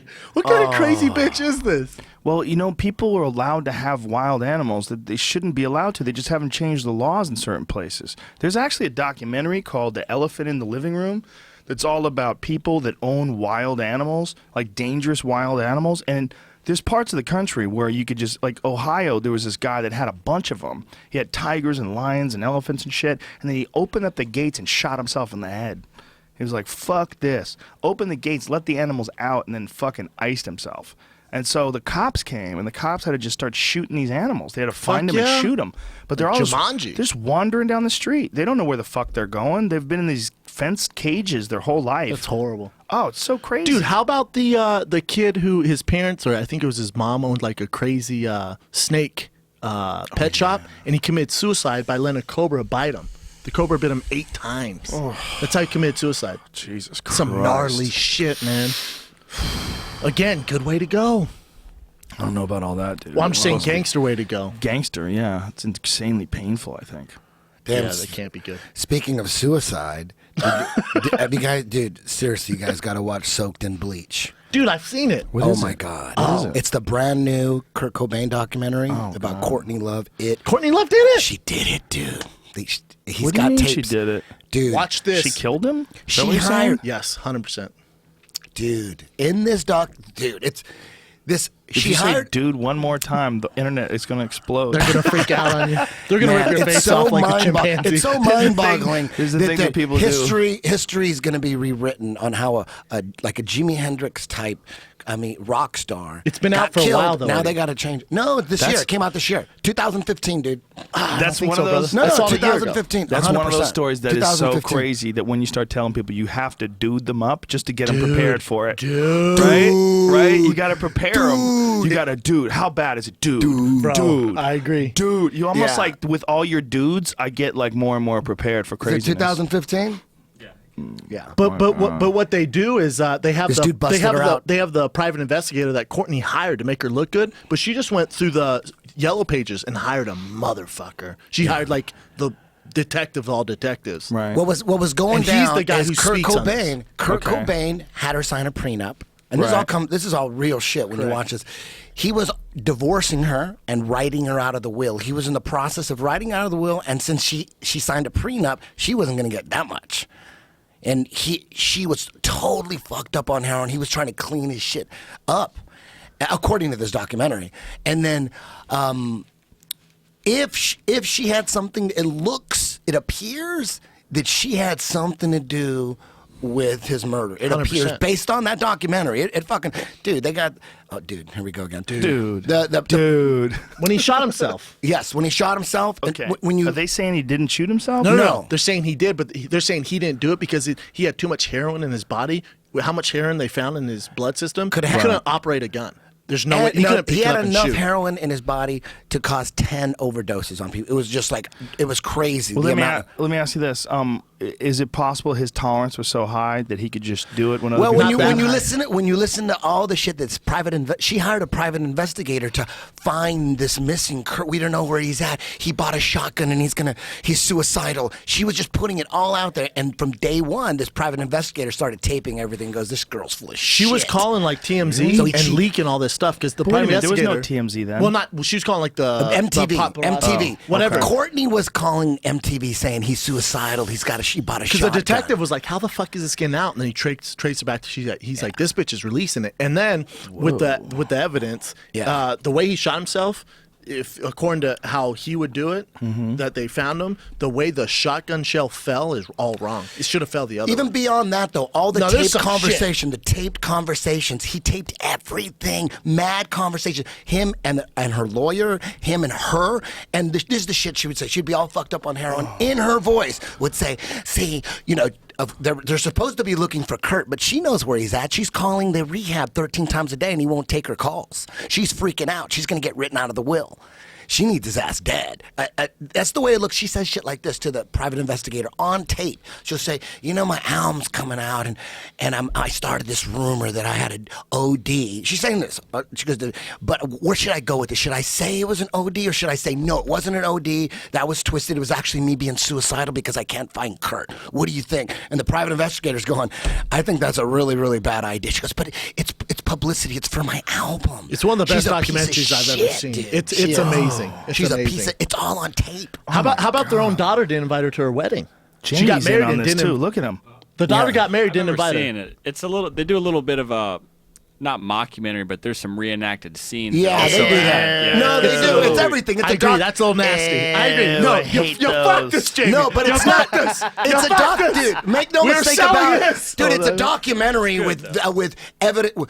Every forensics expert I'm that not they have on there. questioning the actual evidence. Yeah. I just fucking hate reenactments. They drive me nuts. Too. It's bad, and it doesn't even look like Kurt Cobain. I'm like, you know what I love when they have those fucking TV shows like 48 Hours or something like that, and they have a reenactment, and then the reenactment dude doesn't look nothing like the other. Like, come on. They like show up with the gun. They did a pretty good job though with like the Courtney, and they did a good job. Oh, they had a fake Kurt Cobain. Yeah, it's tough. No, you fucked this, Jamie. You had to bring that's this up. not in the movie. Yeah, it is. No, yeah, it is. No, dude, you don't understand. It's an actual Don't you documentary me. with little scenes. No, it's not the whole thing like that. But why it's didn't just like they little just use bits and actual pieces. photos of Kurt Cobain? No, they did. Instead They of that. did. They used all that. Courtney wouldn't release anything to him. Courtney tried stopping this documentary from coming out. I don't know if you know that. Dude, she tried they banning got her. It's her voice scheming and lying to this private investigator. She knows where he's at. She's pretending that he's missing. She keeps saying that he's suicidal. He bought a shotgun. Jesus Yeah. Christ. And then the cops, like the former police chief of Seattle where all this happened, he's on the documentary saying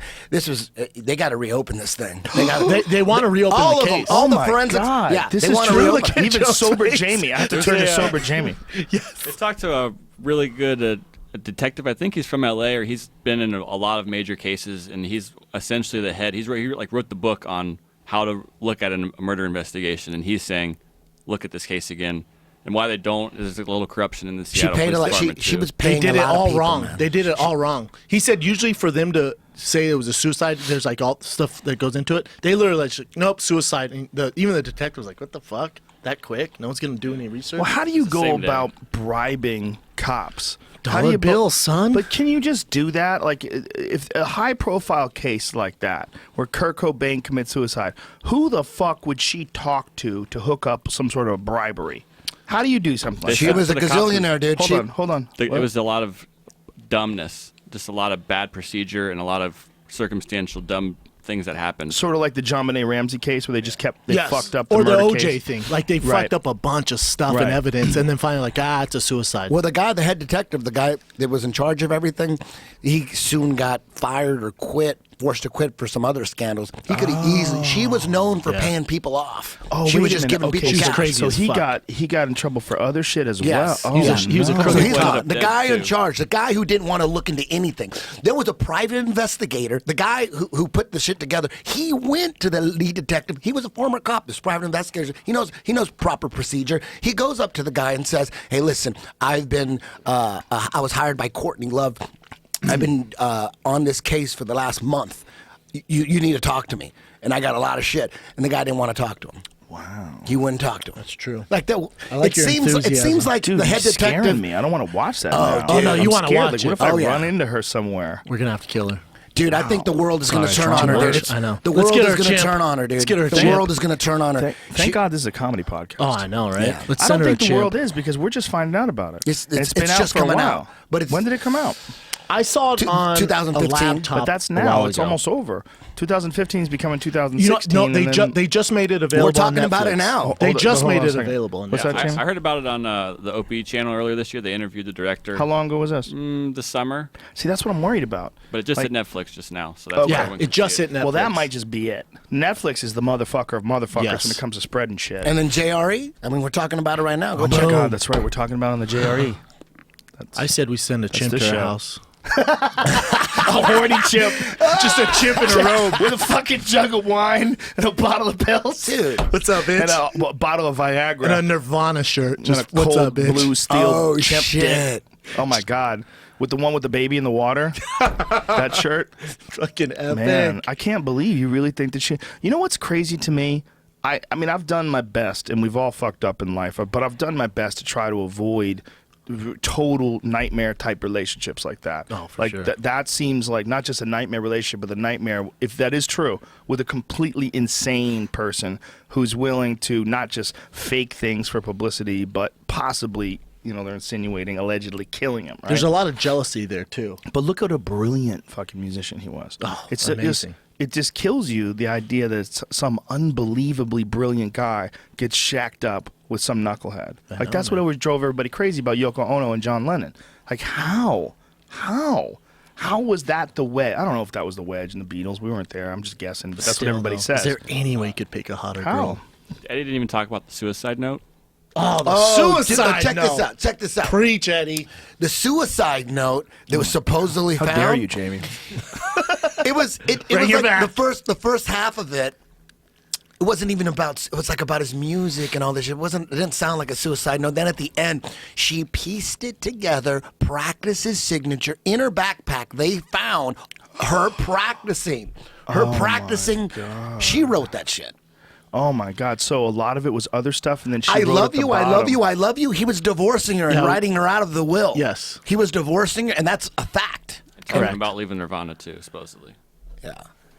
Whoa! So It's she some watched, shit, son. She watched his handwriting on the paper and wrote something at the bottom of a paper that he had written on. Yeah, it doesn't even match up, they're saying. Oh, Forensic scientists say it doesn't even match up. She wanted to make it seem like it was something that he really wrote. So she was trying to blend it all in together. Oh my God, that is fucking Some terrifying. dark shit, man. Is this possible? I mean, there's a reason. There's a reason. Dave Grohl. Convinced. Dave Grohl. Man, I'm 100% convinced she was involved in it somehow. I'm 100% She set it up. too. And I'm not a She set it conspiracy up. theory guy. I'm 100% Do you in. think this is going to be Sending the like chimp that to her movie, house. The Jenks? How the Jenks took down that murderer dude, that TV show?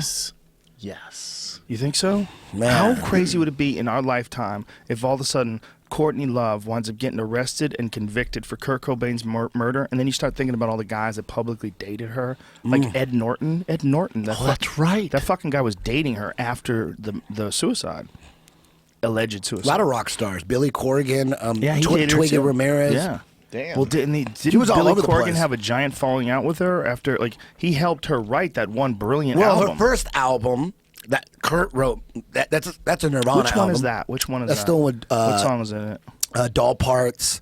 Oh, that's a great one. That was a great God, album. it's so good. And people on the inside know that Kurt put that shit together for her. Man, obviously. it Yeah. seems like it because it's So brilliant. she didn't want to He do. was brilliant. He dies. That album blows up. It was all perfect timing for. She becomes this huge star. Doesn't want to put out.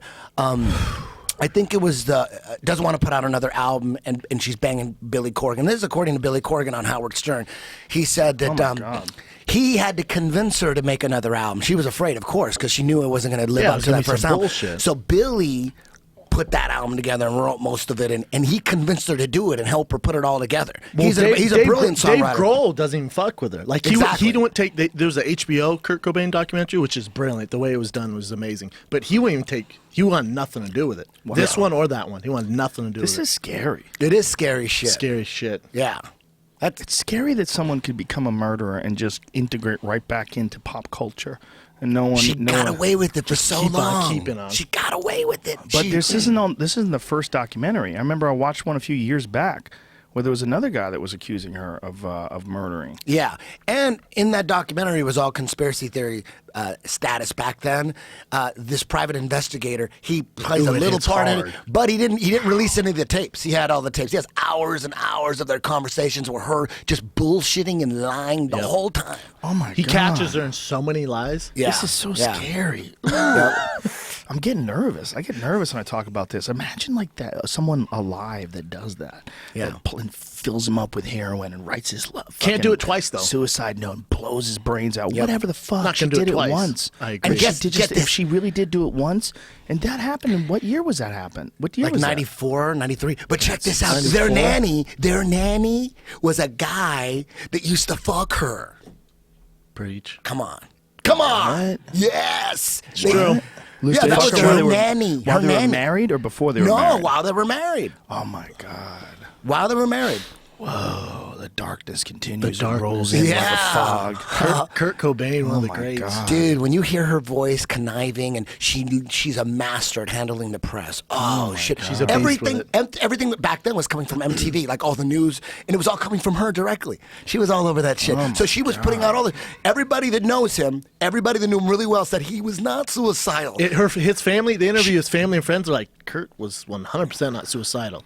Like he put on this whole like grunge thing. He was not suicidal. Christ, no. this is And he also terrifying. they said a lot of times like he killed himself because he had that stomach issue. That was gone. Yeah, he didn't have that. That was cured. Yeah, so what stomach issue? He had a stomach problem. Intestine issue. He would say, "Man, sometimes I would." Sorry, intestines. Sorry. Yeah. He would. There was a statement he made that said that it made him want to kill himself. The pain. But so that's when he people started say doing shit like exactly. that. Exactly. Yeah, I mean, But that's she what- ran with it. She would run with that stuff. But he's saying he was cured at that time. Yeah, it was all coming from her.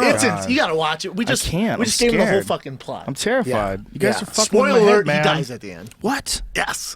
Yeah, man. She did it though. Did you ever see the photos they released on the internet? Those autopsy photos. I get You into find that. it? It's almost like, what if you found out that Jimi Hendrix was murdered by the CIA or something? Well, you know, what there's I mean? a Jimi Hendrix book. Jimi Hendrix's former bodyguard is a guy who says that Jimi Hendrix was murdered by his former manager because he was leaving his manager, and that same manager killed Jimi Hendrix's girlfriend. God, Jimi what? Hendrix's girlfriend. Shit. A lot of people don't know. After Jimi What? Hendrix died, his girlfriend was thrown off a roof in Soho. Yeah, they said she committed suicide, but this guy says they threw her off a roof because she knows that they killed Jimmy because Jimmy was leaving his manager. This is one thing the manager did do, okay? The manager had Jimmy kidnapped and then rescued him to show him that Jimmy needed him. Jesus. So the manager had Jimi Hendrix fucking kidnapped. Is this fact or conspiracy theory? I don't know. I wasn't there, obviously. But this is according to this guy, and apparently the kidnap story has been said before. Like the kidnap story has been said before. But this, such a shame, man. This bouncer, brilliant artist. Just well, that happens though. done, These manager characters, especially in the old days of show business. I mean, think about what we were talking about in the 60s. The 60s is just 20 years removed from the fucking 40s. Sure. You know what I'm saying? I mean, think about the 40s. The 40s are just 20 years removed. We can go back and back until we get to Gangs of New York, right? Like the crazy fucking movie with brilliant. Yeah, Leonardo. Daniel Day-Lewis, where they Yeah. were killing each other with that. Like we're talking about a different era of humanity.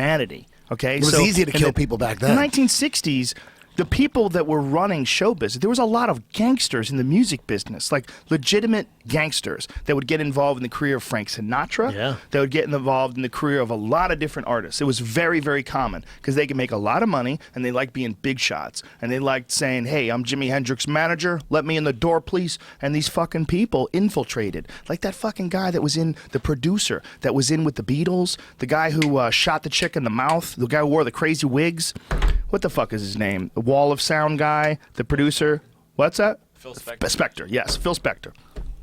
Here's a guy who used to always pull guns on people. He was a producer for the fucking Beatles. God. He had a very distinctive style of recording music. They used to call the Wall of Sound, right? Am I That's saying that probably right? the real reason they quit. Well, this guy shot a fucking woman in the mouth Yeah, I can't in do Hollywood a few years back. Took her back to his place, put a gun in her mouth, and pulled the fucking trigger and blew her brains Jesus out. Christ, man. Yeah, some hottie that he picked up at what was it, like House of Blues or something, or Sky Bar or something like that. But right across the street from the Comedy Store is where he Shit, met her. man. Took her up to his mansion, blew her fucking brains out. And they tried him and convicted him, but this guy was probably doing that his whole career because that was the rumor, was that he would strong arm people with guns. Like I think that was like super common in the music business. I think violence and the threat of violence kept a lot of people in business. I think what like people allege that Suge Knight did, I think that's just a rap version of it. I think people had been doing that forever. It's crazy, man. So what she's done, what she did, is probably been done before, if she did it. I agree. Well, you guys think she did it. 100%. God, that's crazy. There's the John Lennon some assassination heavy shit. conspiracy theory. That the CIA had him killed. There's a lot of shit on that. Ah, man, I did you see the guy who did it though? How crazy he is in his Right, background? they're all here's crazy. the They're thing. patsies. You can get someone who's crazy to do things for you. Like here's a perfect example. The FBI arrested this guy in Dallas for making a fake bomb and trying to detonate it. But the FBI gave him that bomb. The whole story's hilarious. They found some really fucking stupid dude. They talked him into doing something he probably never would have done. They literally sold him all the equipment to go and do this, or they gave him all the equipment. They gave him a cell phone to activate do it. what with it? Well, it was going to blow up some building. God damn it! But here's That's the technique. Here's the thing. He never was going to. It was never his idea. They talked him into doing it. They scheduled the whole thing. They got him the equipment. Then they arrested him. Yeah, but it's like they created a crime. Yeah, but you don't think with John Lennon, this homeboy's crazy. You don't think he's gonna sing gotta like a look into canary it. when You he's gotta- in prison? You got to look into it. Who knows? You got to look into it. Man. Listen, here's the There's thing. some- You don't get to sing if they don't let you talk. When was the last time you saw an interview with the guy Well, who he's killed done John interviews, Levin? though. Has he done it that's since, your thing? since the murder? Yeah. Well, Who knows? you got to look into it. It's just like I've the looked soaked into in it bleach. pretty It's deep. also you have to you know what? realize- It's just as crazy as the soaked in bleach. You know what I mean? I don't- You looked into it. If someone would tell you about it, you'd be like, oh, I don't know. You don't think he was crazy? He was like Well, what you hear. You know? let me That's say this. I don't even have an opinion on the John Lennon thing. I've never heard it before until Eddie brought it up. I might have peripherally heard someone said I know no details though. None, zero, zilch.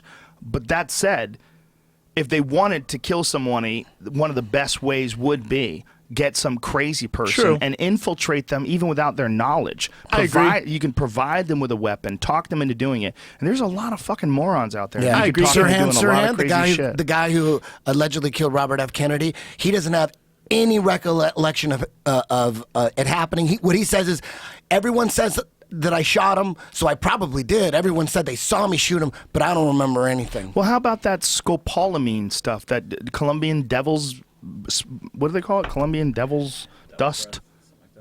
Devil's breath. There's this, Devil's breath. Thank you.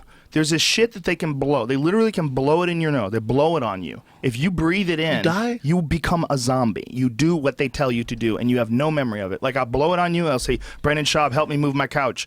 And then all of a sudden, you're fucking carrying the couch up the stairs like a zombie. Really? I'm not bullshitting, man. That's real. 100% real. You'll put the couch down. Now, here's what's really crazy. That same stuff that they use is the same shit they put in Dramamine. And those little patches, when you're getting seasick, they give you like a little patch, and it's like a little tiny amount of this. I think it's called scopolamine. I think that's how you say it. But it's the same active ingredient as those patches that they give you to keep you from fucking getting seasick. Jesus Christ, man. Devil dust? Well, this stuff. I need to get my hands on it. If they have a blow, they blow it in your face, and they think that might have been where the legend of zombies came from. And that's why zombies, like, it was always like a Haitian thing. They always would talk about zombies, Haitian, Colombia, like wherever. I don't know if it's this area that had this plant, but they think that people have been using this on people for years, and it wasn't until like really recently that they realized the effects of this stuff. Like pharmacologists started to examine the effects of blowing this shit on people. Is there a short video on that? Oh yeah. Vice has a whole documentary on it. They have a whole thing on it. I gotta watch that. You'll trip your balls Devil off. dust? I think I did see it. It's I think I scary did see- stuff. But I Drug thought lords It's use illegal? But I didn't yeah, see in Some that documentary. I didn't see like a test, like testing people, or That's a good point. or any kind of. So I don't remember. It's quite a while Pretty ago tough where I to run saw some it. tests on I've it, watched too many documentaries. They all go in and out I now. agree. Now they're like, there's no room. I have no room in my hard drive. I got to start deleting memories of my childhood. Ooh, I'm filling my shit up. I'm trying fast to hang out with you guys. I'm filling it up. Yeah, but the problem is, like, stuff goes in and out now. It's like some stuff like MMA stuff seems to stick like glue. Yeah, I know. And there's a few things about other things that stick like glue. But then there's occasional documentaries that are really interesting that just In and out. I got no agree. room. You know what's weird is when I was a kid, I collect football cards, and I can remember almost to a T every player, what college he played in. It's useless information. For whatever reason, it stuck with me. I remember, like- fucking weird, man. I remember weird shit. We all do. There's like stuff that doesn't make any sense. Like, No. why do I know this? For sure. Why do I remember Alt, this? delete. Yeah. You know, come on, man. Yeah. Let's go here. Like the plot line of like a Tom Selleck show. You know, like Magnum know, PI. man. I can remember whole plot lines. I'm like, Really? why do I need that? Why do I need that? Wow. The fucking dude who flew the helicopter and he's helping him out, and then there's the Weird, butler man. guy who lets him use the Ferrari and gets in trouble with it. Most of my vocabulary is from Ace Ventura or Adam Sandler. How fucking weird is that?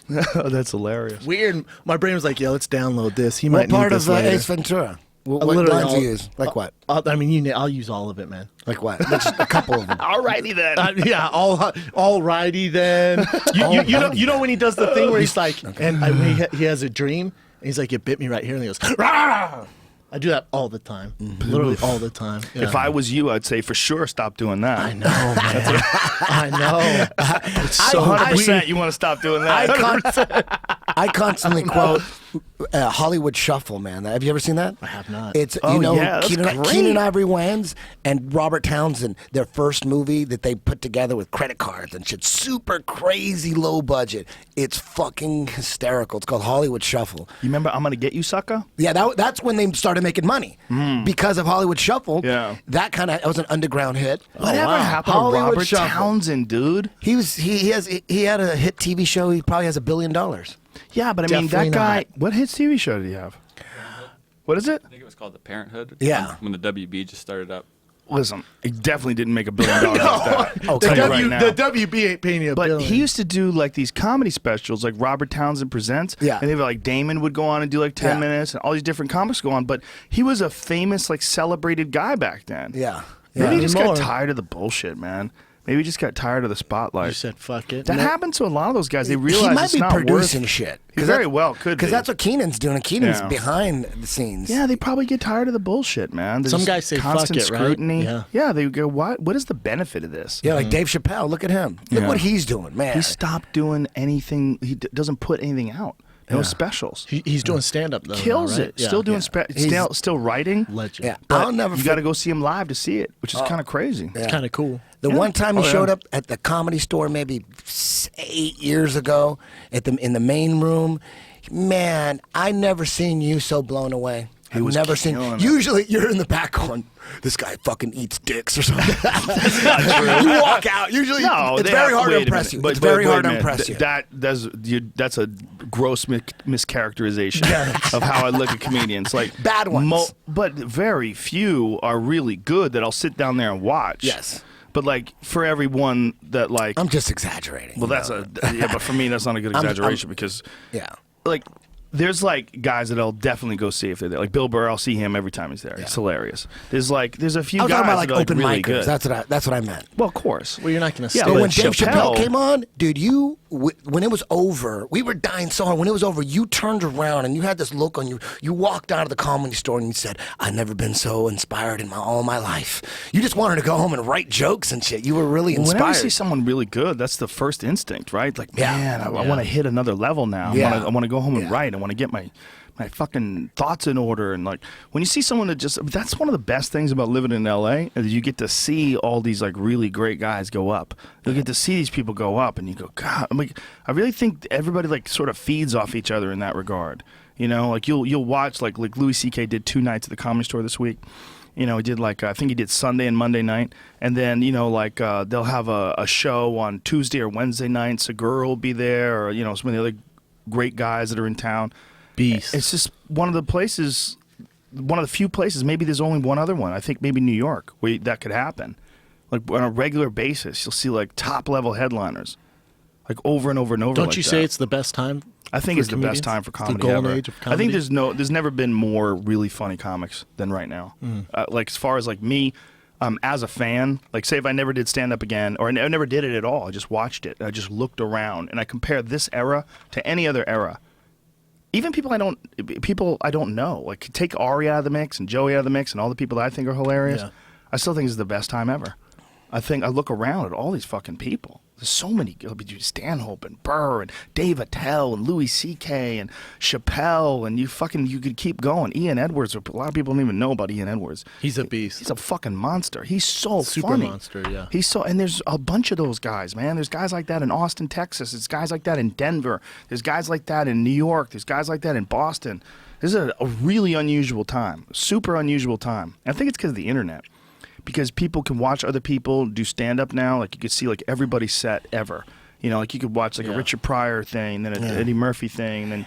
Every guy you mentioned right there, I wish I had a YouTube video that was like a 3-hour video of just all the guys you said. Because anybody that impresses you, that's the one thing I knew. If they impressed you, they got to be good. Well, they're on YouTube, Eddie. I want one video, a mix of all those guys. Burr impresses the fucking shit out of me right now. But as does Stanhope. Every time I see Stanhope, I want to go right.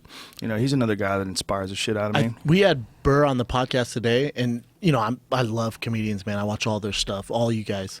And I think it was the first podcast where it's the least amount of time I've ever spent talking. He just went. I was like, do your fucking thing. Well, he does that on my podcast too. He'll joke around about it being OCD or ADD or whatever the fuck he is, but it's real. It's real. He'll go from one subject to the next subject to the next subject before you even get a word in. He just keep changing subjects. Boom, boom, but boom. It's one of the reasons why is because he does his own podcast by himself. Oh. He's one of the few guys that does a podcast. He does it called the Monday Morning Podcast. And he does it on Thursday too. And what he does is he just turns on his iPhone or his microphone and just starts talking. He goes. And just goes. Sense. He go for an hour and a half. Bill Burr. So for an hour and a half, he just ADDs the fuck out and talks about. He'll do a fucking. I don't watch football, so I don't pay attention.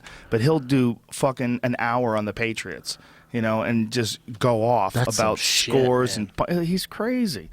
But hilarious. And his podcast is good. His stand-up is amazing. His stand-up is amongst the best ever right now. You know? He's one of the best ever.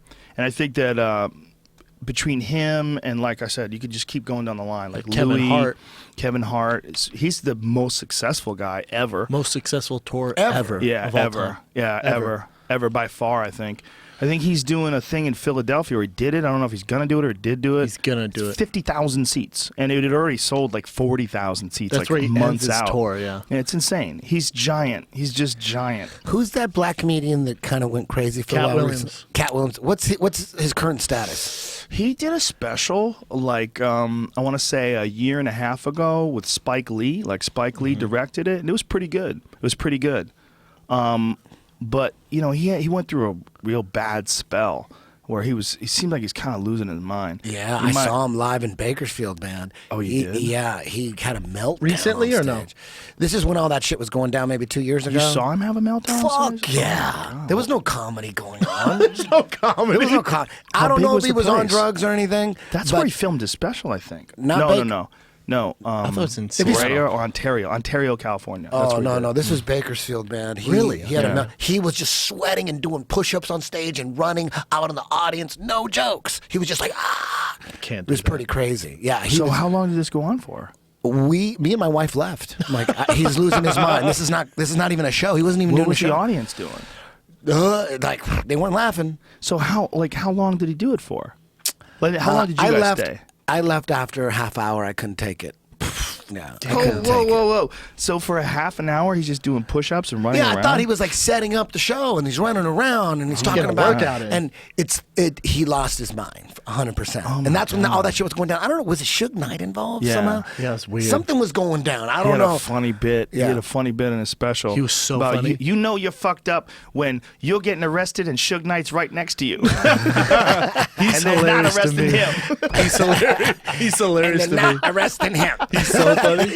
He's very funny. Oh, so man, funny. yeah. He's very funny. Before that happened, he was on fire. Well, I couldn't he's wait so- to see him. I'm so excited. I love Cat Williams. He's hilarious. He's so good. When he's on, he's one of the best. What about Pablo Francisco? Is he still around? I saw Pablo maybe 4 or 5 months ago at the Comedy Store. Yeah. Tracy Morgan's back. Tracy Morgan, he started doing stand-up again, but I Yeah. don't think he's touring.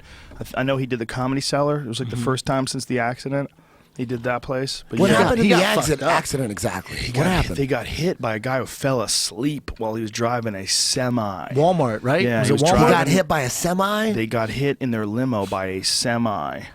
Yeah, and one of the guys with him died. His boy died. His buddy died, and another guy has some pretty significant brain damage. One of the other ones that is like he can't remember anything. He's all fucked up. And then Tracy got a broken leg and some serious other injuries. He got really jacked, like real bad. Like I think he's still walking with a cane. Yeah, got a huge settlement. He has a funny Can't be commercial enough. for Beats. It can't be enough. He Whatever was like, they I was gave in a him. coma for a year, and I come out and they got these headphones. It's funny. It's Oh, fun. that's Yeah, it's great. hilarious. That's funny. Yeah. Oh, He's man. fucking funny. Man. Yeah. This is the best time, man. Best time for stand-up. Best time. So many guys right now. It's also best time for women stand-ups, too. Best female comics are right Amy now. Schumer's as big as it gets right now. She's definitely as big popularity-wise. You know who is probably one of the funniest fucking people alive right Whitney now? Cummings. She's hilarious. She's She has a hilarious. HBO special, Yes, too. that's right. Who? I think it just came out, right? Whitney Cummings? Came out last Whitney week. Cummings a beast. Yeah, she's hilarious. She's fucking smart Is she as black? shit. No, she's No. white. She was on the podcast like 2 weeks ago. She's smart She's as brilliant. shit. Yeah. She's very cool too. She's Yeah. at the Comedy Store all the time. I was gonna say Sarah Silverman. God damn, she's Oh, funny yeah. right She's now. She's always been funny, but Yeah. I saw her recent set. Like she did a set at the Comedy Store like maybe a month and a half, 2 months ago. Sarah Silverman? Murdered. She's Just super murdered. talented. She's on right now. You know, comics go through like stages sometimes where they're inspired or maybe they're doing too much other shit, like maybe doing some acting. She and- broke into the big time a little bit for a while there. well, She's doing the acting. Yeah, she's probably she's- still does. Jimmy Kimmel, remember that? Yeah. Mm-hmm. Yeah, she probably still does.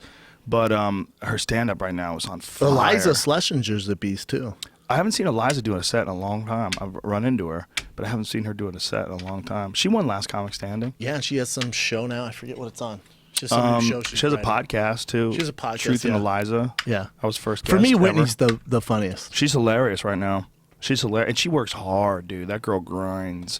I always see her at the store going over her notes. She's always like improving bits, and she doesn't like settle for the way a bit is. She makes them better. She twists them around. She adds things. Her work ethic is cray. What we talked about is like she comes from the world of athletics. Like she's used to Basketball, working yes. hard. She's used to working hard for things, you know. Like so, she treats it like almost like a competitive thing. Most people don't know. I mean, she's a writer for Two Broke Girls. She developed Two Broke Girls. She's an executive producer. Yeah. It's her show. Smart chick, Yeah, man. she's a gangster, dude. Yes. she Killing does it. documentaries on the side. She contacts me about a HBO. documentary on Me too, violence. yeah. I'm like, what? On head trauma? They're just Like, doing huh? a documentary on the side. Crazy, man. Like who fucking directs documentaries on the side? But she's really open about how nuts she is. So she needs to constantly fill her time with productive activities because productive things make her feel good about herself. So she's addicted to progress. Yeah, preach. But she's I really get good. it. She's smart as shit, dude. I had to look up a couple of words. Yeah, she she'll said. drop some words on you like, But she's fuck. not fucking with you. She's No, not like that's her. Yeah, she's not doing it just to make you like when people drop a word on me and I know what they're doing. I go, ew, I know what you're agree. doing. But she was, you know, that's a weird thing to say too. But you kind of know when someone's doing it and when they're not. You know 100%. YouTube her commencement speech for a college. It's brilliant. It's crazy. It's inspiring. It's as not fuck. funny, though? Is it funny? Yes and no, yeah.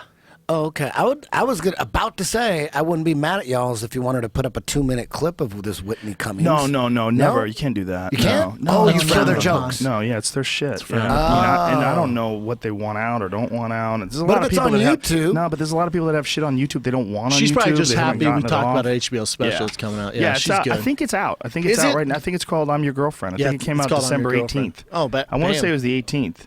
But that might be Bill Burr's F is for Family.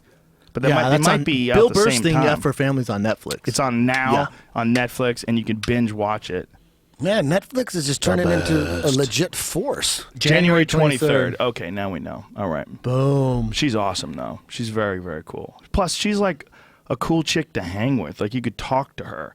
Like, on the podcast, it was just laughing and fun. And one of the best people awesome. I've ever met. Is she pretty, or is that just Photoshop? She's very pretty. No, she's very pretty. Yeah, she's an anomaly. She's a fucking unicorn. She's not supposed to exist.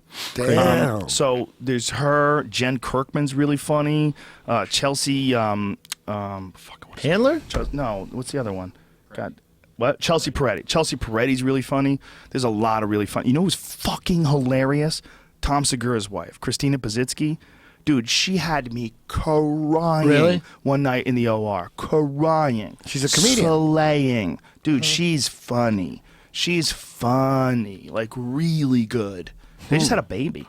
I know. Interesting. Little Tommy. Tom Tommy cracks Buns. me up, Yeah, man. he's Tom's hilarious. hilarious. He's fucking killing it right He's now. great. He just did his second Netflix special. He did one Netflix special, and it changed his whole comedy, like his whole career.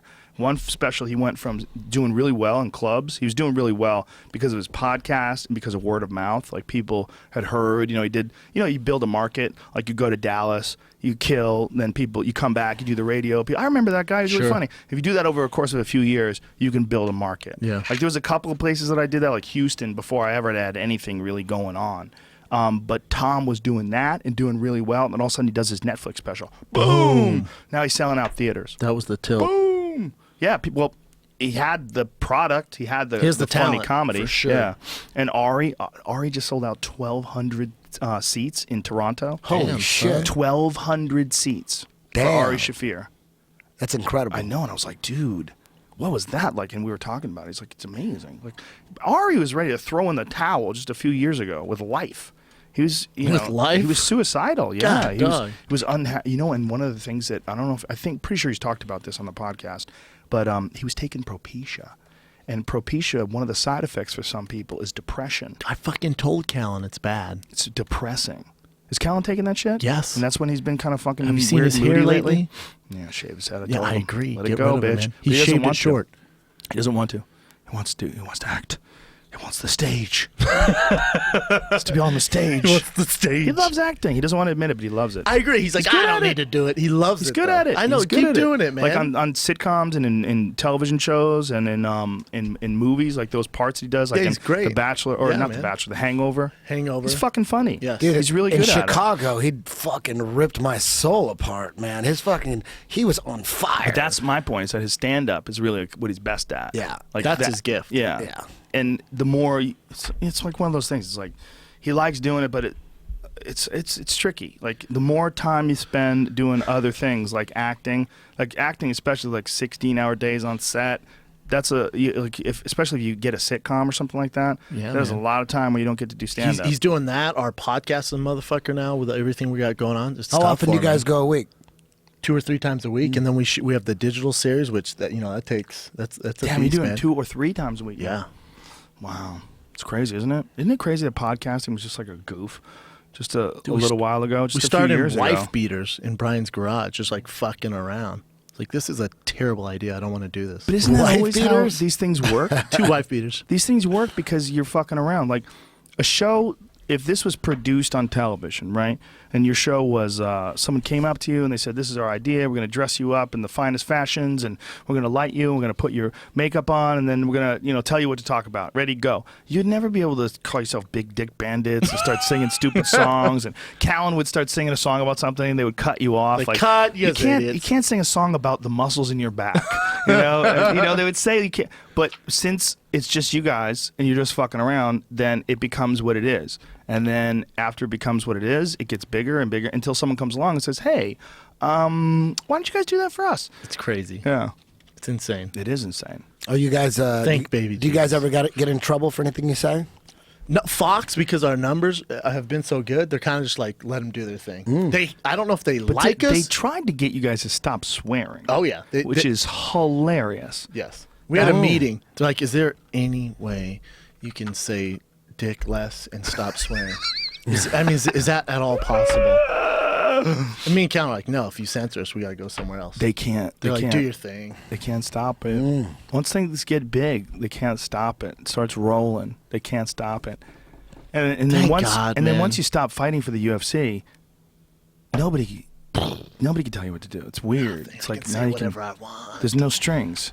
You're like fucking Pinocchio. What the I have fuck? no strings to hold me down, to make me sad, to make me frown.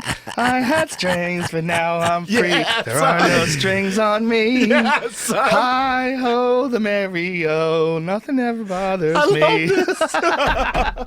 I It's so want true. the world to know. What the fuck? It's weird, man. Think about it. I'd be in camp this time last year. I was trying to decide what the fuck I'm gonna do. Yeah, it gets tricky, man. Trying to plot your life out, it's like when things start getting going, then it's like once you find something that starts getting going, then it's just follow through with it and stay on it and stay focused. Stay the course. But for a lot of people, like young guys, like I got a nephew and talking to my nephew about like what he wants to do. I'm like, you got to find what you want. Like, what is it you want? Yes. But for a lot of people, it's hard to find a thing. And once you find a thing, then you're like, fuck, I'm going for it. That's the issue. Like once you find a thing, then you go for it. But it's hard to find a thing for a lot of people. And then there's a lot of people that have a gig. So they have a thing that they love, like maybe they like tattooing or something like that. But they got this job. So they can only tattoo on like Saturday mornings, and their wife gives them a hard time. And then they're like, I'm thinking about becoming a tattooist. Oh my God, you're not going to make any money since I got back. And they have a hard time ever finding their thing and making it a gig. So when you get something like what you guys have, you found a thing and it's taken off and now you're selling out all these shows. Like you guys are killing it everywhere. Yeah. They're selling out everywhere. They're selling out all over the country. They do these live Fighter and the Kid shows. I follow them on Instagram. You know what? I like your flyer that was my favorite so far is your face on Callan's head Oh my God. and his face on your head. Hideous. That looks fucking freaky. I had that. Someone photoshopped a fan. Is it And I was Photoshop like, Steve? I don't know who it was. Okay. It might be. I don't know. Yeah, because it's really good. It's odd. It was weird. It was weird. I was like, oh my Did it God. bother you? Thinking like, I look like a pedophile. I look like With I his sell face? Subway sandwiches. I look terrible. I look terrible. Yeah. Things are good, man. We barely talked about fighting. you know what's interesting? We haven't at all. Great whites. You know what's interesting, man, is how the UFC hasn't done their own podcast yet. Like I talked to them about doing it a while back. I think there was some mention about it, but I think the swearing thing was also an issue with them. Like there was some concern. Meanwhile, They're- Dana swears their more own than podcast you. He as doesn't far as anymore. Yeah, he he doesn't. said to stop. Interesting. Yeah. He doesn't anymore. Fox He very- said, "Bitch, please." He very rarely swears like he used to. Like he used to have those press conferences and he would swear. I think he probably still does a little every now and then, maybe. Barely. But I think he also realizes it just causes more problems than it is. It's like the freedom that you get from speaking your mind, saying whatever you want. It's almost like it's not worth it because it causes so many hassles and so many fires that you have to put Well, out. you want to be taken serious. You don't see like Roger Goodell cussing about Tom Brady. I don't think people Right. would look at the sport Right. serious if he kept doing that.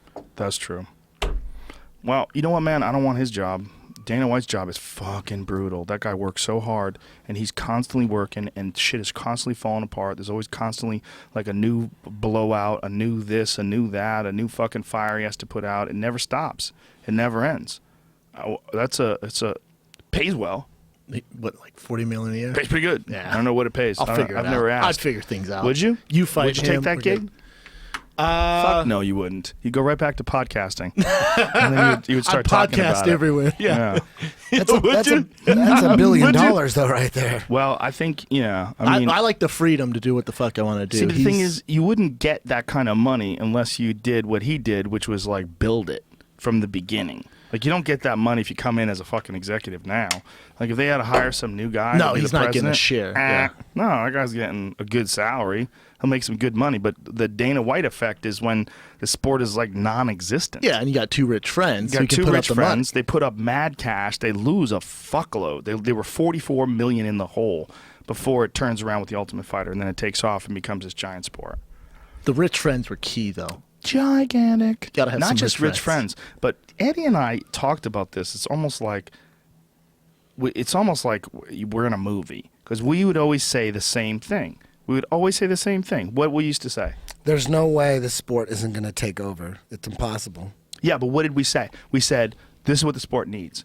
2 super rich dudes that are worth billions of dollars that don't give a fuck. Just They do it. throw all this money at the sport and make it big. Yep. And that's exactly what You happened. found him. Yeah. That's exactly what happened. And they fucked up along the way. They hired Carmen Electra to be their spokesperson at one point in time. See, I dug that. Remember that? Oh, yeah. I dug that. Was Paris Hilton involved as well? No. With what? No? He's Carmen Electra. Yeah, no. They had to draw the line somewhere. I don't even think Chuck was the king back then. I think Chuck wasn't the champion. I think Tito was. I mean, you got to mix things up. Remember when they had girls doing post-fight interviews for a while? Oh, they did. Yeah, they had a few. That was funny. I forget who they were. Very nice girls. Super nice girls. There's Carmen Electra with Tito and Vitor. Dude, she was a dime piece That was back then. light heavyweight Vitor. Fuck yes. Yeah, wow. Crazy. I am not mad at that. Yeah, interesting. They tried a bunch of different things. They just tried to get Trial people and to error. pay attention to it. And it wasn't until The Ultimate Fighter. What's crazy is The Ultimate Fighter almost didn't get made. They had to pay for the whole thing. It was basically like a giant infomercial, right? They had to essentially pay. It was Spike TV. Nobody gave a fuck about Spike TV Not back at the then. time, yeah. And then they put together the show, and they're losing so much fucking money. You got to take risks, though. And then they get to the finals, and Forrest Griffin is fighting Stephen Bonner, and the whole fucking world tunes in. Calling And each then other. Then it takes off. It just grows. It was like the seed that got planted. Look at that Carlos Newton. Who Dude, look remembers at him? Jens Pulver. Look at Randy. Look at Izzo. Oh, my goodness. Pedro Izzo. Wow. Bro Civ. Pedro just fought his last fight. Just retired like a couple months ago. Get ready for a lesson in submission. That's not a Carmen moose Electra. knuckle, is it? That's the whole leg. Dude, that's the biggest moose knuckle That's not ever. a knuckle. That's the whole thigh. That's a moose ham. Dude, she is a design. She was piece. very hot. She's very nice too. I did a Spike TV thing with her. We hosted this car show together. She's super like down to earth. Really nice Is person. she married now? I don't know. I'm not a gossip hound. Jamie is though. Ask him. He probably knows. Is she taken, Jamie? She's older. She's probably still hot as fuck. Oh, I agree. She did post-fight interviews, right? And didn't there was a Playboy no. Playmate? Remember there was that yeah, blonde one? Yeah, there was another one. I forget And who then it was. Casey Kasem's daughter did it. Carrie Kasem. Yeah. Yeah. You know, You gotta try. You gotta swing. You're not gonna hit a Well, home run you know until what they don't were swing. doing? They were doing a bunch of different things. They got on Best Damn Sports Show. Remember that? Yes. And Leanne Tweeden did part of that as well. Who's also Man, tweeting. hot as fuck. super nice too. She's super cool. Very smart too. Smart. She's Chica. she's fucking sharp. She's easy on So the she eyes. was, but she was only involved in it one because it was with Best Damn Sports Show. Well, what's up with? I don't know if you can talk on a joke. Because Dominic, they're trying now. Where this is the first time ever in a main event, they had Dominic Cruz in there with the three. With It was the two of awesome. them. I would like to do it with him all the time. He's fucking great. He's great, and he got me fired up. We did He's the a smart dude. He's great. He's a smart dude, and his knowledge of MMA is just fucking outstanding, especially footwork and positioning and striking. He's a technician. Super technical. Yes. And we did the Fox Sports prelims together, or the the Fight Pass prelims together. And you looking for the joint? There's a lighter. Where's the lighter? Oh, there's one in here. We did the oh, there's one right in front of you, dude. Oh, shit. We did the FS1, Fight Pass prelims together, the 3 prelims, and he was outstanding, man. And we also did a lot of talking backstage. He and I talked. We shared philosophies. No, I'm good, dude. We were talking about upcoming matchups, like how we thought about this fight or that fight, and what he really favored Cowboy over Dos Anjos, which I thought was interesting. I think a lot of people did. Yeah. I thought it was a who the fuck knows fight. Me too. I felt like the pressure that Dos Anjos put on Pettis, I felt like that's going to fuck with anybody, man. I agree. It's going to be tough to beat that guy. Yeah. Very tough. And with all that jiu-jitsu, too. Yep. He's you get phenomenal. It to the ground. He's a knockout artist. Someone's going to have to catch him when he's making that mad charge. And I think someone with like the kind of footwork that Conor has might have the best chance. But we're going to see, if those two do match up, you're going to see pressure that Conor's never experienced before. And he's also got Rafael Cordero, who's a phenomenal striking coach. One of the best in the world. He's going to break down like what Conor's doing and Conor's movement. Good and luck try breaking to come that up. down. You're right. Because we haven't seen enough footage to really break that down, and we haven't seen Conor with that pressure. You know what I'm saying? The other thing is when Conor hits people with that left hand, it's game over. Oh, it's I don't nuts. think it's game over for Dos Anjos. He's too big. Now, He's a it might bigger be. guy. It might be. But Yeah. that's tough. You're talking about a different weight class now. Yeah, where does he lose is a the big power? Does he take the power totally into the lightweights and then he loses it at welterweight? Could he still knock out welterweights? What Well, about Conor versus... he knocked out Benson, and Benson's fighting welterweight, and he fought Brandon Thatch, and Thatch is a big fucker. He's big and he hits hard as a welterweight, and Thatch didn't put away Benson, but Dos Anjos did. Dos Anjos Bad. fucked him up. He was the first guy to stop Benson. Yes. I think Dos Anjos has like the kind of power that he takes wherever, like he probably... 155 is probably optimum. He does look very thin, though, on the weigh-ins. He's definitely Yes. sucking some weight. But There's no IVs either now. no That's IVs another now, X factor. but he looked amazing. Amazing. You know, and the other thing is, like, people are talking about people looking different before the PED scare or before the testing. He can't say that about him. He looks exactly the same. He looks better than ever. I agree. And you also, there's no radical change from the first time he was in the UFC. What you see with Dos Anjos is a slow, steady progression until like the Nick Curson days. Then you see like a little stronger, a little faster, like, and then you see the Pettis fight, just phenomenal cardio. That's the thing that blew me away the most about that fight. The amount of cardio that he had to have to put that pace on Pettis for 5 rounds. I mean, that's just, you got to be in insane condition. It's going to be tough to beat that guy. Then you find out that in that fight, for the 2 weeks before the fight, he fucked his knee up. Yeah, couldn't so he train. had to do airdyne sprints. That's all he did for like the 2 weeks before the fight. He couldn't do any sparring. Nonstop. And he still put it to him. It's insane. Like there was nothing wrong. And then you saw him in this fight, 100% healthy. He's a fucking monster. I talked to Ryan Parsons about him, and Ryan Parsons said, he was telling him 2 years ago, he's like, if you keep going, you are the champion of the world. Like, it's just a matter of time. Ryan knows his shit. Ryan knows his shit, and Ryan was telling me he was watching him, no names, but just fuck dudes up.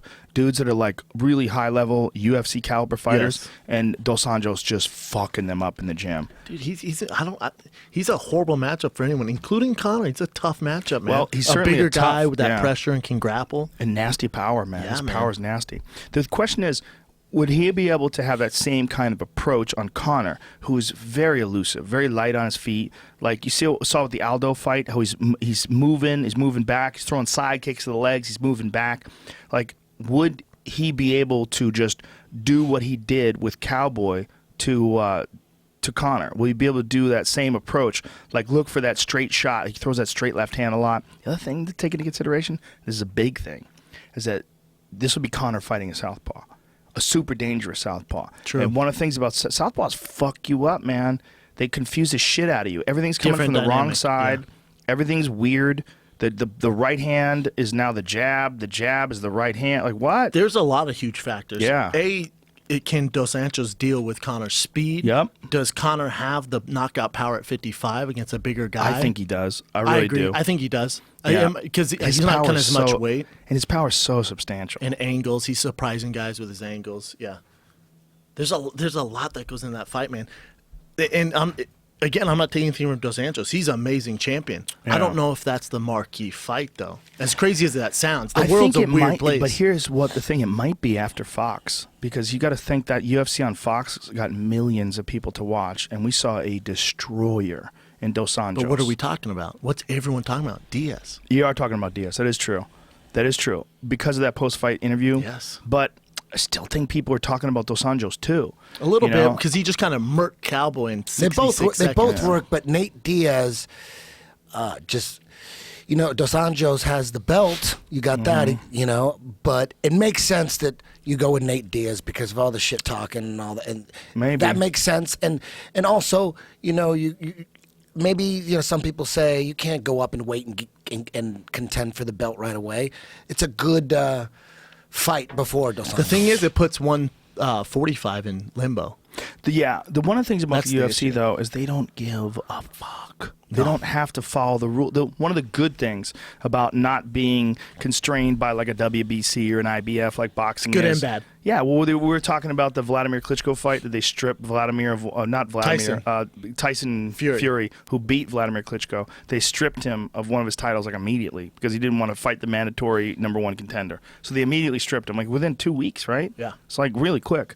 And that wouldn't happen in the UFC. Just not going to happen. And in the UFC, like there's the mandatory contender is whoever the fuck they say. Yeah. So if Whoever they can sell. They're like, yeah. If they say, It's look, Diaz. this is all about making money, and Nate Yeah. Diaz Which is it going to is. make some fucking money. And I have no complaints about that. I like that. Yeah, but if you were a fighter, that would drive you crazy. It'd drive you fucking nuts. If you were business. the #1, but if you were the #1 contender like Frankie Edgar, and you've been beating dudes' asses, and you've been fucking up everybody, and you just knocked out Chad Mendes in spectacular fashion, and before that, you beat Uriah Faber clearly, and then beat the brakes off Cub Swanson and submitted him and in you're the a 5th former round. light champ. And before that, Yeah, that's gonna happen. You beat the fuck That's out of gonna BJ happen. Penn. It's That's fucked normal. up, But it's not going to happen right now, and it should happen right now. If you're Frankie Edgar and you've been a respectful guy who's just been going out there and fighting his ass off company and, man. and beating guys' asses, you're like, that fucking guy deserves his shot at the title. What about Jose? He gets fucked out of all this. Yep. My bad. I was undefeated for 10 years, one of the best champions Yep. of all time, Yep. and I don't deserve a shot? Nope. You know what? Here's the thing about that. Here's the problem with that. The only problem with that is in business, Conor can fight right away. Conor knocked him out with one punch. He's fine. Jose, for all intents and purposes, should take a long time off. Like agree. at least 5 or 6 months, right? Agree. He has to. I mean, you really should. Because if you don't, you got flatlined like that and you come back quick, we all know what happens. You can't take a shot as well. So when he's healthy, he should get a shot right away. But this is where Doesn't work like that. contractual agreements have to fall into play when it comes to champions, right? Because if this was any other situation, like I guarantee you, if Floyd Mayweather and Manny Pacquiao, if Floyd Mayweather got knocked out by Manny Pacquiao, there's got to be some shit in the contract that says that Floyd gets an immediate rematch, and he gets it within. I think he said I know what the contract was. So if Manny won, there have to be 2 more fights. If Manny won. If Floyd wins, there's no more fight. That was the contract they signed. How crazy is that?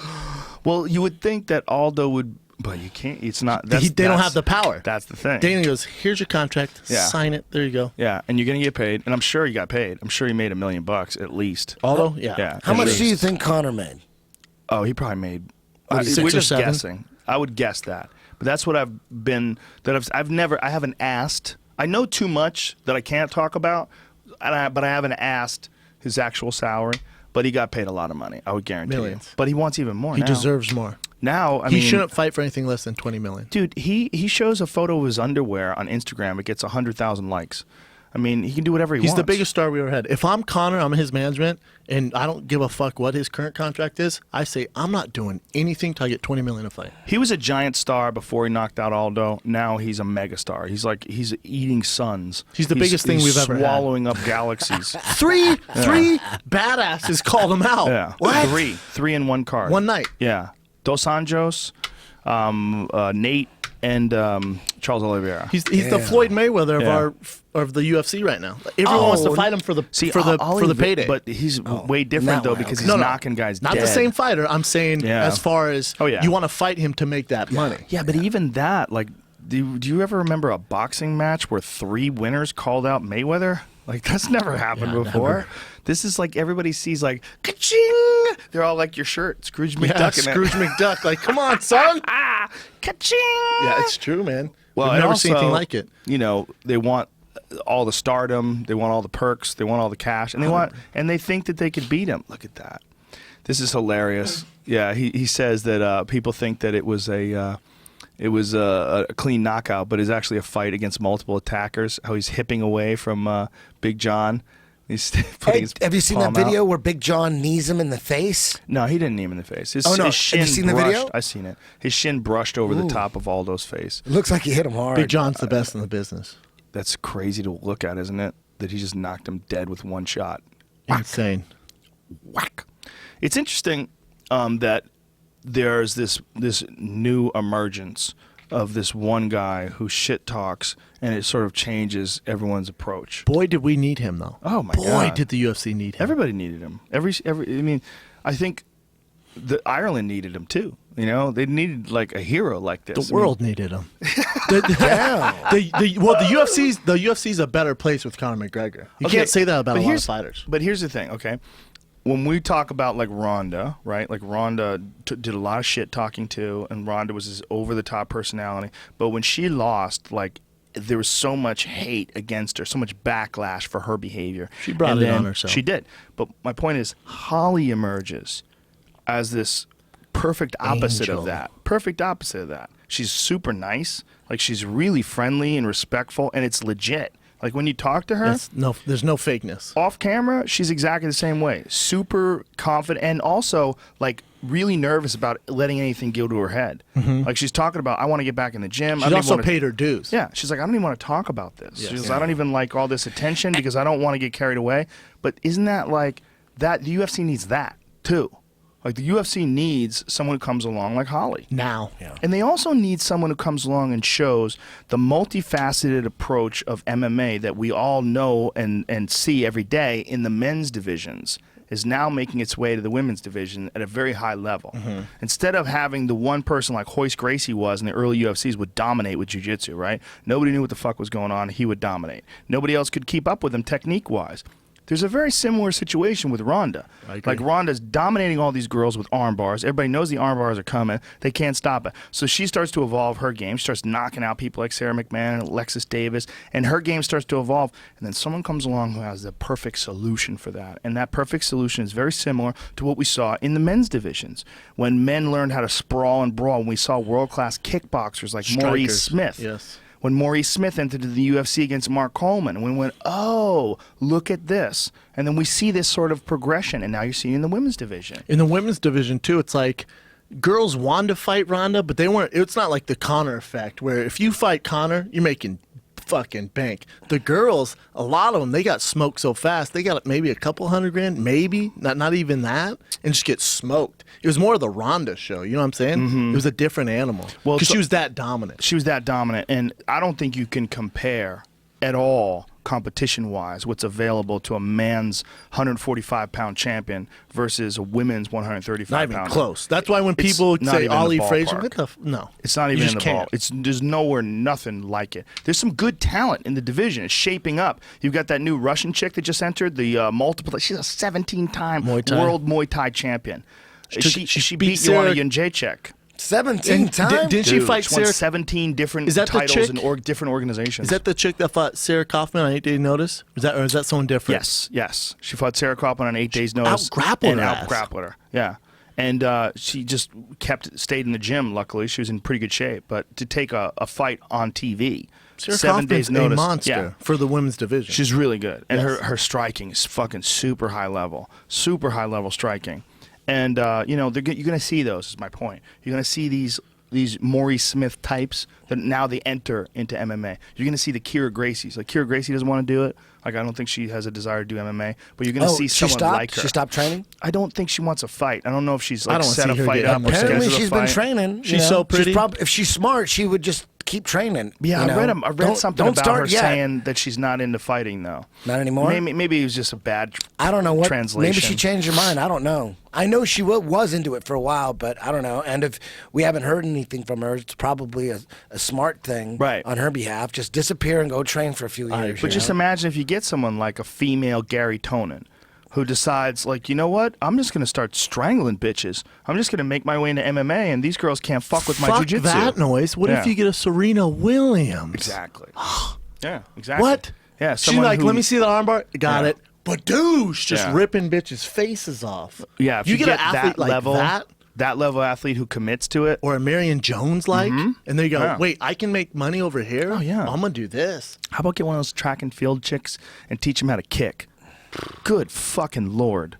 You know, Still that's one of the takes things years, about though. Aldo. It takes does, years. but that was one of the things about Aldo, you know.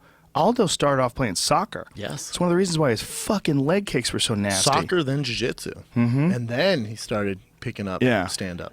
his leg kicks were fucking ridiculous. Crazy. And it's because of, and it's kind of fucked that he gets kind of left out of it. He's the one who gets fucked in this. What do you do when a guy gets knocked out like that in 13 seconds in the fairest world possible? As soon as he's ready to go, he gets to fight for the belt. But you owe it to him. You do. You owe it to him. But do you allow him to choose between a rematch with McGregor, or if Frankie beats McGregor, he fights Frankie for the belt again? He fights for the belt no matter who has it. But do you let a fight happen in between his fight? Do you give him the time to recover? Yes. Or do you put the belt aside, put it on hold, and say the belt does not get fought for until Aldo comes back? Well, that's what you're doing with Ronda.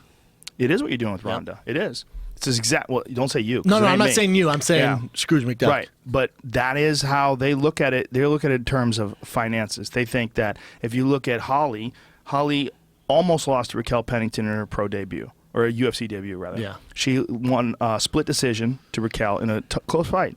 Then she fought Marion Reneau. Is that who she fought? Mm-hmm. Beat her decisively. Then just pulled out the fucking performance of a lifetime against a charging opponent, someone who really played into her strengths. If you look at the aggression that Ronda had, none of the other fights that she had, no one was that aggressive chasing after her. People were much more respectful of her striking ability. But Ronda just charged right at her. She also didn't fight paid the anyone price. really high level. Ronda At didn't. striking, no, not at all. Well, they were all very amateur. And if you look at, like, at least on paper, like credential-wise, no one's as high level as Holly in MMA and in the women's division, other than Joanna Jędrzejczyk and this new Polish woman, chick, Shevchenko. It's I a think tough is her name, man. Yeah, it's rough. There was a couple tough ones on that I saw on that card, but Holly is like a 19-time. How many times did she win? 9-time world boxing champion. This chick's 17-time world Muay Thai champion. Then you've got Joanna Jędrzejczyk, 6-time world Muay Thai champion. I just think with Jose Aldo, what he's done for the sport, give him time off, let him heal, and then let everything else figure itself out. Make these huge fights, and then when Jose goes, all right, I'm ready. A year from now, you give him the title shot. Isn't everybody jumping? No, that's what I was going to say. Have they made the decision already? No, I don't think. Didn't I think Dana everybody's say kind of the jumping to winner conclusion. Wasn't there a quote that Dana said the winner of Cerrone Dos Anjos gets Conor? Nope. I think what he said was that Conor could fight for the lightweight title next. That could be a fight they do. Oh, he never guaranteed anybody anything. But even if he does, they take it back. Yeah, like it doesn't matter. Misha was guaranteed the title. She was pissed. If she beat Jessica Eye. She beats Jessica Eye, and they're like, Like, we're good. Change of plans. Yeah, they just changed it on her. It's tough, man. Look, man. But Diaz did say, Diaz said Joe Silva. They'll make it happen. I think He might have been high as fuck when he said that.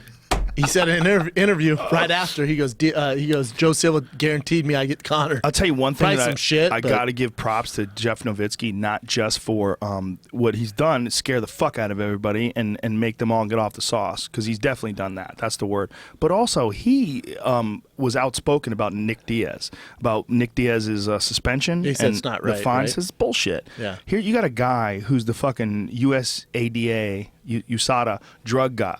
And he's saying it's bullshit. And he's saying it's a after bullshit some decision. Motherfuckers. You're talking about Barry Bonds, Lance Armstrong, big Marion, cases. yeah. Marion Jones. Yeah, he went after everybody. do the they hound test dog for of weed PD. in cycling? Is there? What'd you say? Do they test for weed in cycling? I think they do. You know, there was a study recently that showed that ultra marathoners benefit from weed. I think they eat it. I think they eat it and it helps them run more. Weird. Not all of them.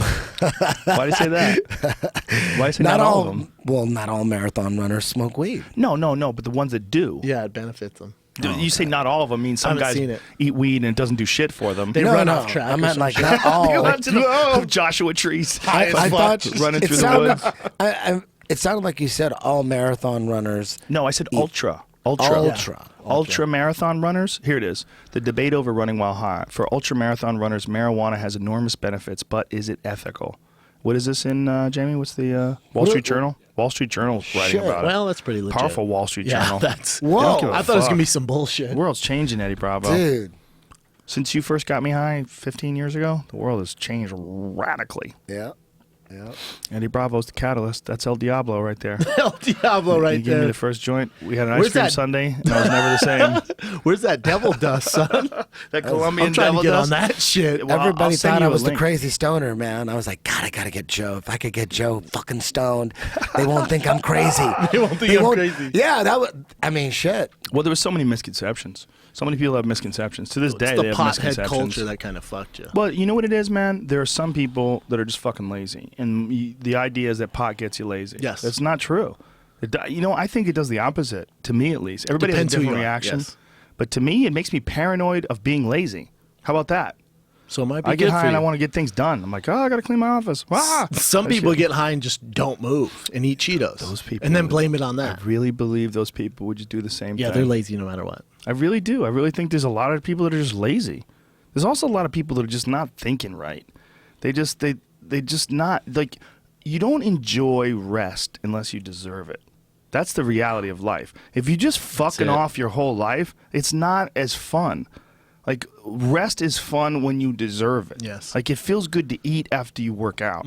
Like, if you lift and you fucking beat your ass in the gym and then you go have a steak, it's the most delicious food ever. The best. But if you just have a steak, yeah, it's delicious, but you don't even know how good it is. You don't know how good it is.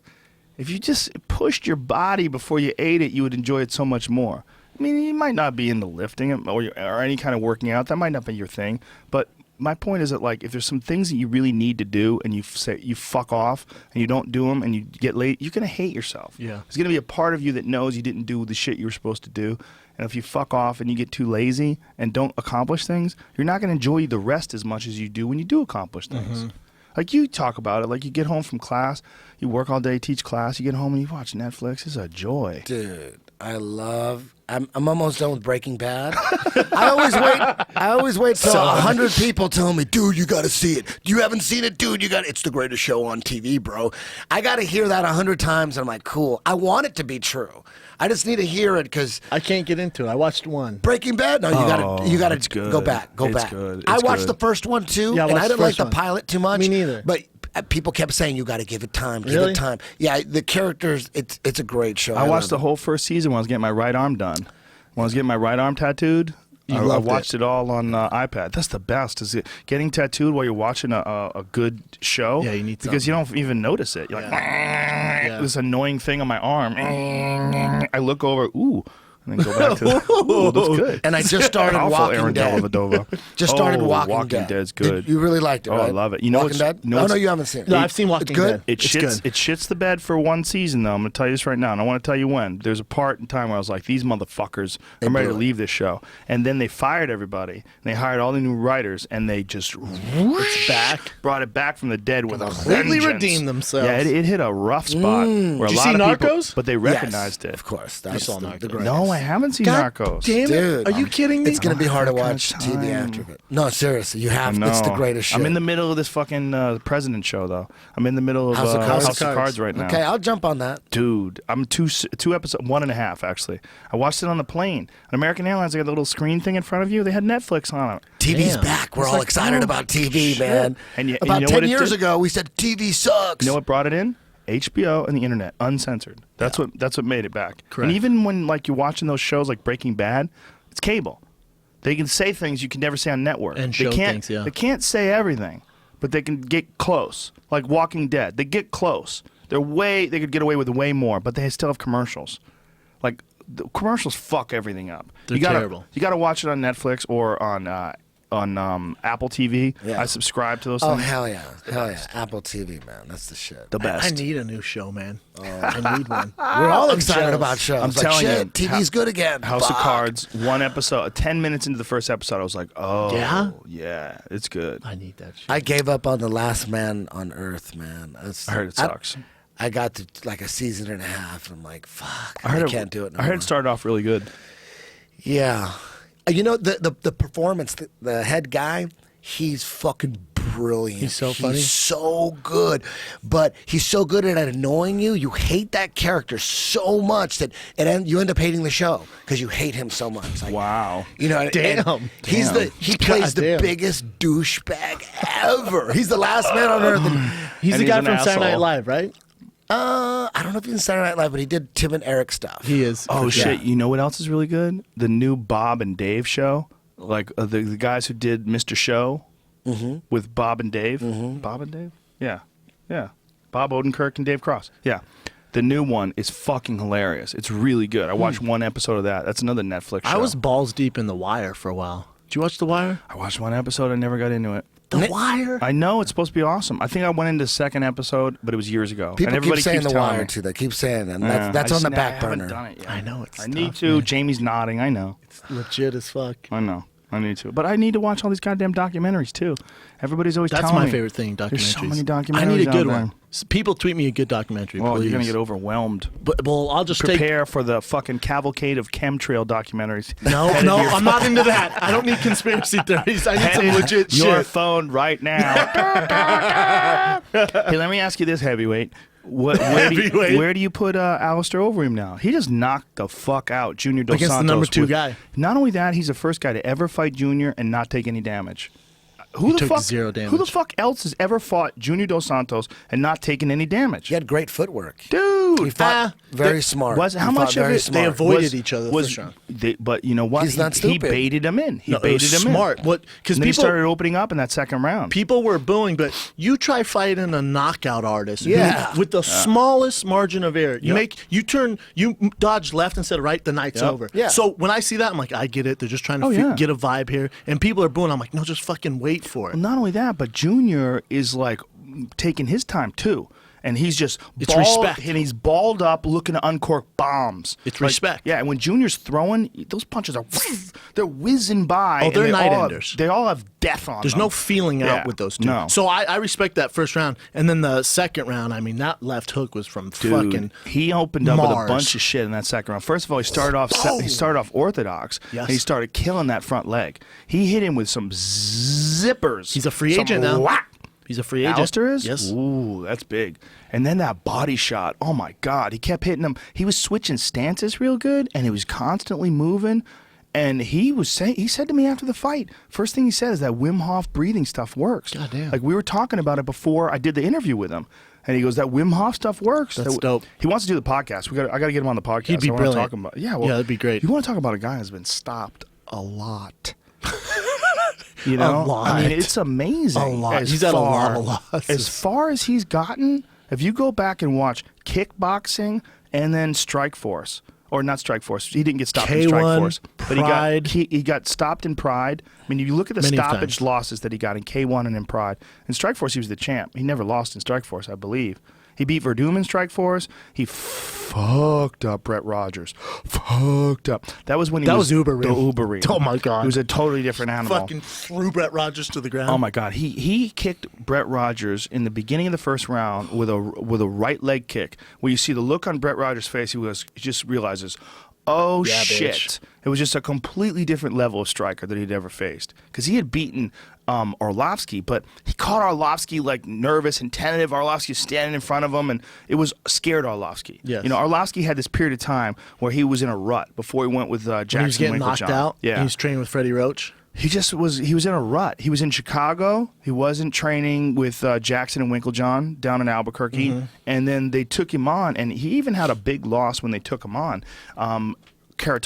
Sergei Karatanov. That's a tough fight, especially at the time when he fought him. Karatanov was on a fire. motherfucker. He was on fire. Knocked him out. What's the knocked him latest out. with him? Arlovsky's killing He's it. fighting Stipe. He's No, killing no, it. no, Karatanov. Oh. Karatanov Probably killing did some people for he the did Russian some mafia. I'd like to point out that was Brendan Schaub's voice, not Eddie Bravo's. I'm not UFC employed, motherfucker. I don't know. I think he fought in Glory, right? Yeah, And he fought in then, Glory. I don't know what he's doing these days. He did some kickboxing for a while. I think he had a back injury too that set him back a bit. I don't know what he's doing these days. Tearing yellow book pages or some shit. He's just How a about man's man. How about Fedor's opponent just gets announced like a day ago? The worst market of all When time. did that get announced? He's irrelevant now. I don't give a fuck. He's who he fighting that fights. kickboxing, the Indian kickboxing guy. People thought it was a joke when they announced it. Oh, no, like, they there's did. no way. Well, Nah, there's man. no one available. There's no one available. It's silly. What if they made the Overeem versus Fedor fight? Sergei Karatanov. I'm currently negotiating with UFC, Bellator, and Glory. Posted today. Oh, today. Thicker than a Snickers on that Yeah, it picture. looks like he's God, been eating dog. a lot of sausages. He looks scary as fuck. Oh, he's dangerous. Come on. He's a motherfucker. Barnett fucked him up, though. Yeah, he did. Barnett fucked him up. Barnett got him down. Fucked him up. But you know what I remember, man? I remember him holding Semi Schilt down and hammer fisting him in his eyeball. Remember that? And Semi Schilt is screaming as he's hammer fisting the same eyeball that he's fucking up. And he's like mounting him. He's like mounting him high on the chest. Because Semi wasn't like the best grappler in the world. He was just nasty kickboxer. Great kickboxer. He had great wrist control. He would have dudes that would mount him, and he would just hold their wrist. So big. He was so long, and he would so punch big. back. He would strike off his back. Pete Williams had him in the mount. He couldn't do shit to him, and he survived. The round ended. Next round, Semi Schilt throws some front kicks. We never seen that before. Front kicks to the body. Right to the body. Boom. And we thought, it's because he's 7 foot tall. Nobody, and with normal legs can get away with shit like that. Once they started learning it, it's crazy how that's taken off. Like the earliest ever kick that you learn in traditional martial arts is like one of the most recent kicks that people are successful with. That's crazy. No one was throwing it. There was a video just a few years ago of you and I in my garage. You were asking me about front kicks. I'm like, will someone ever throw them? That was the question. Will someone ever throw that Bruce Lee kick like that to the boom? And my thought was like, man, you got to time it perfect. To the jaw. And then Anderson Silva. Stoosh! Oh, my God. Then everyone downloaded that data. That slow motion of Vitor's head snapping back from that front kick and his legs buckling and him going down and Anderson beating on him. It's a very Who's popular Anderson kick fighting now. next? Oh, yeah. Who's Anderson? Because Vitor doesn't want to fight him. He's not going to fight him. Vitor won't fight him, and Rockhold is calling out Vitor, which is very fascinating. Because what do you do there? Here's a good question. Do you have a rematch with Weidman? Or do you have him fight Yoel before Yoel turns 50? Nope. Yoel is 63 years old. He's got to fight. If he's going to fight for the title. Has to be like now, like tomorrow. Oh, no bullshit. He's 38. Like, at what point in time? I mean, if he's clean. He didn't do enough for me to earn that title shot. Okay. Yeah, I think Weidman Rockhold 2 is the fight, 100%. That's the fucking fight. Because if Weidman didn't throw that terrible spinning heel kick where the fuck that was. He don't throw that, we got a different fight on our hands. Yeah, people give me a hard time about the difference between saying turning side kick and spinning back kick. You're totally right. I say spinning back kick because that's what everybody calls it. But the real spinning back kick is like a donkey kick. It's like heel up. I always call a turning side kick a spinning back kick. Or sometimes people throw it like a spinning side kick. But the difference between, people also give me a hard time about the wheel kick, spinning hook kick. Like I had a conversation with this dude about it online. But that's the same kick. The difference between a hook kick and a wheel kick is like the difference between a long left hook and a short left hook. It's the same kick. You're spinning, you're using the heel. But there's two different types of wheel kicks. There's a wheel kick that's like with the leg is bent, and then there's a stiff leg wheel kick, which is Dos slower. Santos threw it and missed, right? No, he landed it on Hunt, but he kind of calfed him. Well, no, he tried it against Overeem, if you remember, but he missed. You're right, he missed it. Yeah. Yes. Yeah. But the stiff leg wheel kick is very rare.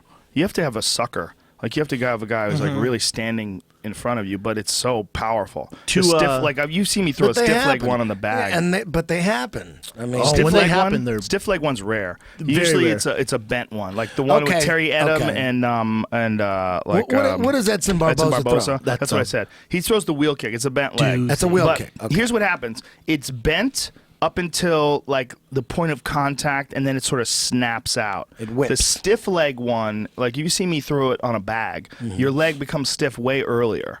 It's way earlier. Your leg gets stiff like halfway in. Again, this is like big time technicalities. They're basically the same kick. But the back kick and the turning side kick, they are different. Like Chuck Liddell throws the back kick. He would throw it like he's like throwing it on bags, but like shows people like holding the pad for it, and he'll throw it. And so he throws it like donkey kick style. Like the heel is up, toes are down. The way Barboza throws it, he throws it spinning side kick or turning side kick, where the foot is flat and the heel and the toes are parallel to the floor. Nasty. It's nasty. To answer your question about Overeem, though, you can make a good argument that he deserves the title shot. He's won 4 out of his last 5. Yeah. He's marketable as fuck. But Ben Rothwell knocked him out just a couple of fights ago, and he's unbeaten too.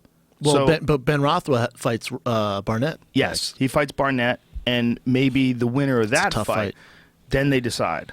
Because Barnett versus Ben Rothwell's in New Jersey in January, correct. right? What about Stipe Arlovski? It's a very good point. What do you do with Arlovski if he wins that fight? Well, Stipe went to war with Junior, right? He fought 5 hard rounds, went to war, lost a real close fight, but got dropped and legitimately lost. He's ranked ahead of Junior now, by the way. I don't know about that. That doesn't make any sense. Arlovski's it goes Kane 1, right? Verdum's champ. Kane's 1. Arlovski's 2. Stipe's 3. I forget who 4 is. That doesn't make any sense to me. I think if Junior beat him, Junior should be ahead of him. Even if Junior just got knocked out by Alistair. Alistair's ranked behind Junior now. Okay, that's insane. That's insane. Those ratings are fucking bananas. Isn't it funny? Now, here's even worse than this. When Conor McGregor knocked out Aldo, there's a Brazilian judge or writer or whatever the fuck journalist, whoever gets to vote on these things, that voted Conor down 4 spaces on the pound for pound. That was why his these things vote. are a joke. But that makes that guy...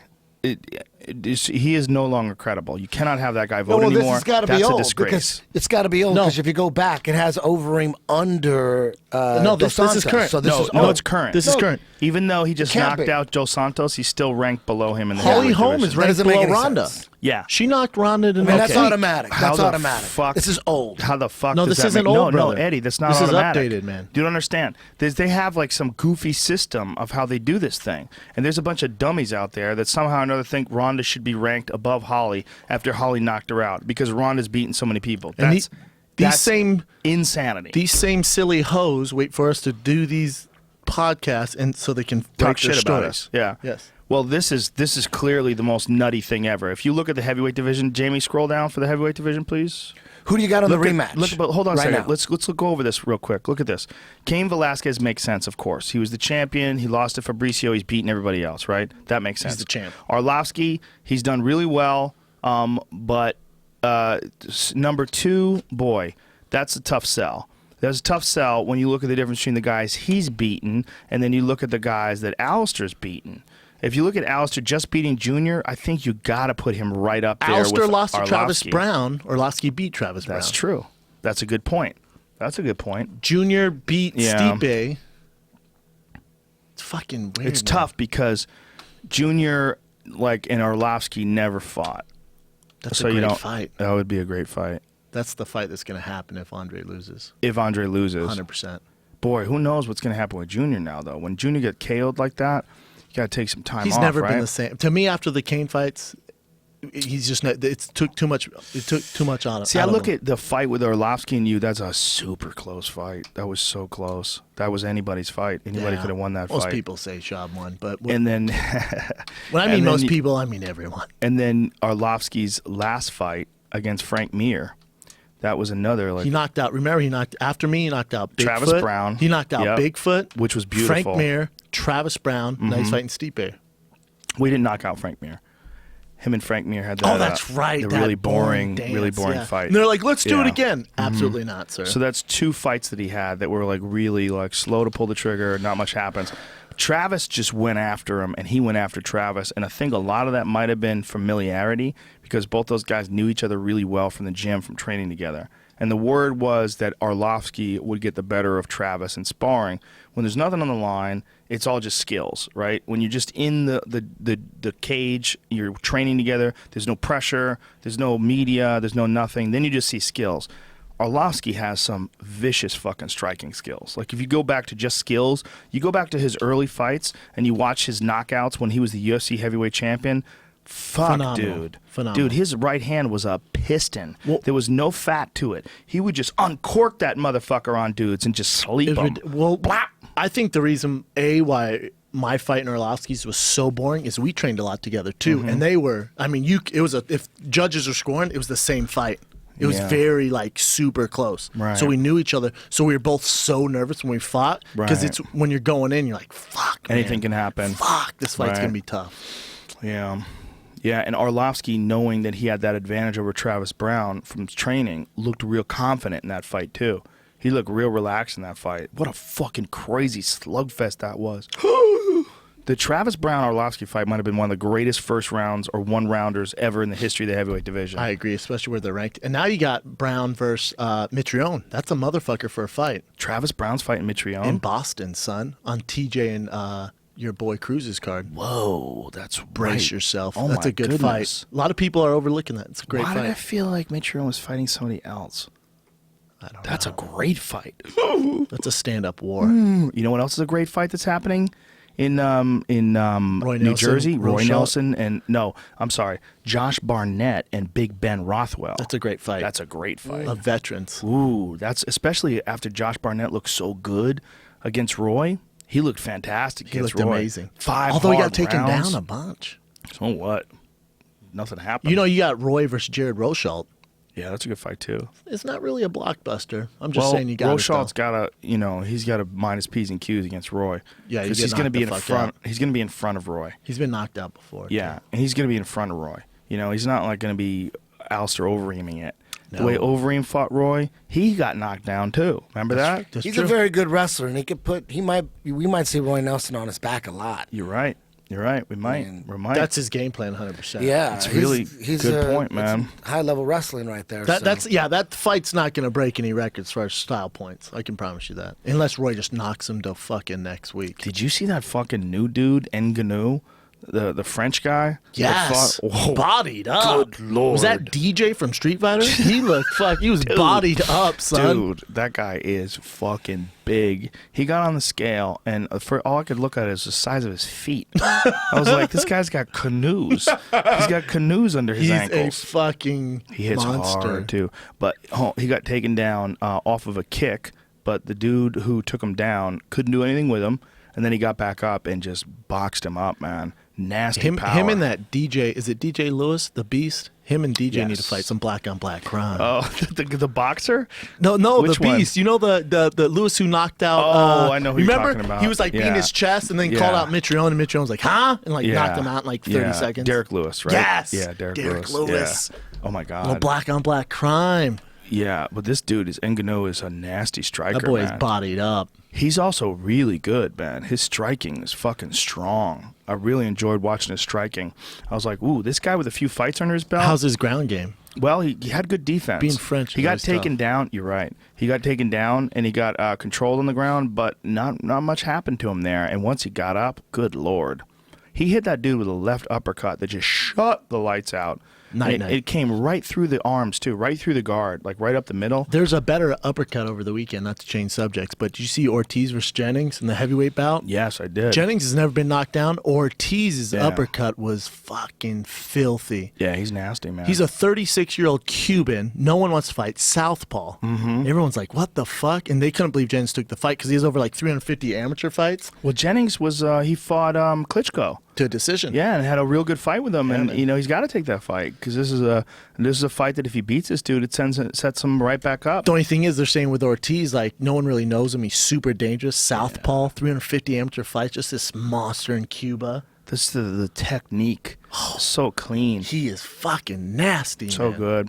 He's older, so it's time to get going. Yeah, well, He's like that's what I Romero. feel about Yoel Romero. But Yoel Romero, is there a guy alive built better than that man? I mean, if Mr. Universe was real, I agree. like if it wasn't some freak who just shoots D-ball into his dick hole until his fucking neck explodes, if it was actually like what's like the best looking body for an athlete, it's Yoel Romero. Or Woodley. Woodley's right up there. He's right there. He's right there. Both Yoel dime Romero's pieces. weirder though. He's weirder because Woodley, it almost makes sense. It's all like it seems like Proportionate. he's like really well built, but it all makes sense. Romero looks like it an doesn't action look hero. real. No. First of all, he's got all this extra neck and shoulder muscle. looks like a Ninja Turtle. It's all like built up Yes. like a shell. Yeah, like a Ninja Turtle. And then his waist is like that small, Tiny. and his abs are just retarded. They don't even make sense. an ass for boom. Yeah, it's like if you saw him in a comic book, you'd be like, why don't they make more realistic representations of men? He looks why like are you those holding G.I. men up Joes. to these I unrealistic agree. images? You're fucking with our body images. You're ruining You men. guys are so racist. How's it racist? He He's looks like Cuban. those action figures Cuban that isn't you even got a as a race. kid. He looks just like a Cuban's fucking a country. freak. How's that racist? I don't think he gets the title shot, though. The fight was too boring. They should Well, make them fight again. He fought sick. Apparently, he had the flu. That's what they were saying. They were saying he was sick well, like right up until Rockhold's foot was about to fall off, and he still did work. he had staph. Yes. Horrible staff. Yep. And he won by stoppage. Yes. So the rematch, if you are I'm Joe Scrooge. Silva, well, you're either one. Whoever makes the calls. I got to be Scrooge to don't make ask. the calls. Okay, if you're Scrooge, what do you think? Weidman, Rockhold 2. I could see that. Easy. That's Yeah. easy. I could see Everything else that. doesn't make sense and is in a big fight. The only thing I would like to see Yoel Romero fight for the title because of his age. I feel I'm like with you, he's man. so good. He's so good, and doesn't have much time left I at know. that level. When you're that level, and also he relies on speed and athleticism. You're not talking about a Bernard Hopkins that's like this super crafty technician. 'Cause once that goes- stops, yeah. Bernard, the perfect example of the difference between Bernard and like say Roy Jones Jr. Like Roy Jones Jr. was athleticism and speed and all this crazy power and technique, but he wasn't like the classically trained boxer like Bernard was. So he beat Bernard early in his career. Mm-hmm. But then when they fought late in the career, Bernard was older than him by several years. Yeah, man. And Bernard beat him. I mean, Bernard just outboxed him. Just fought with better technique. When Roy's speed and power was all gone and his chin wasn't the same.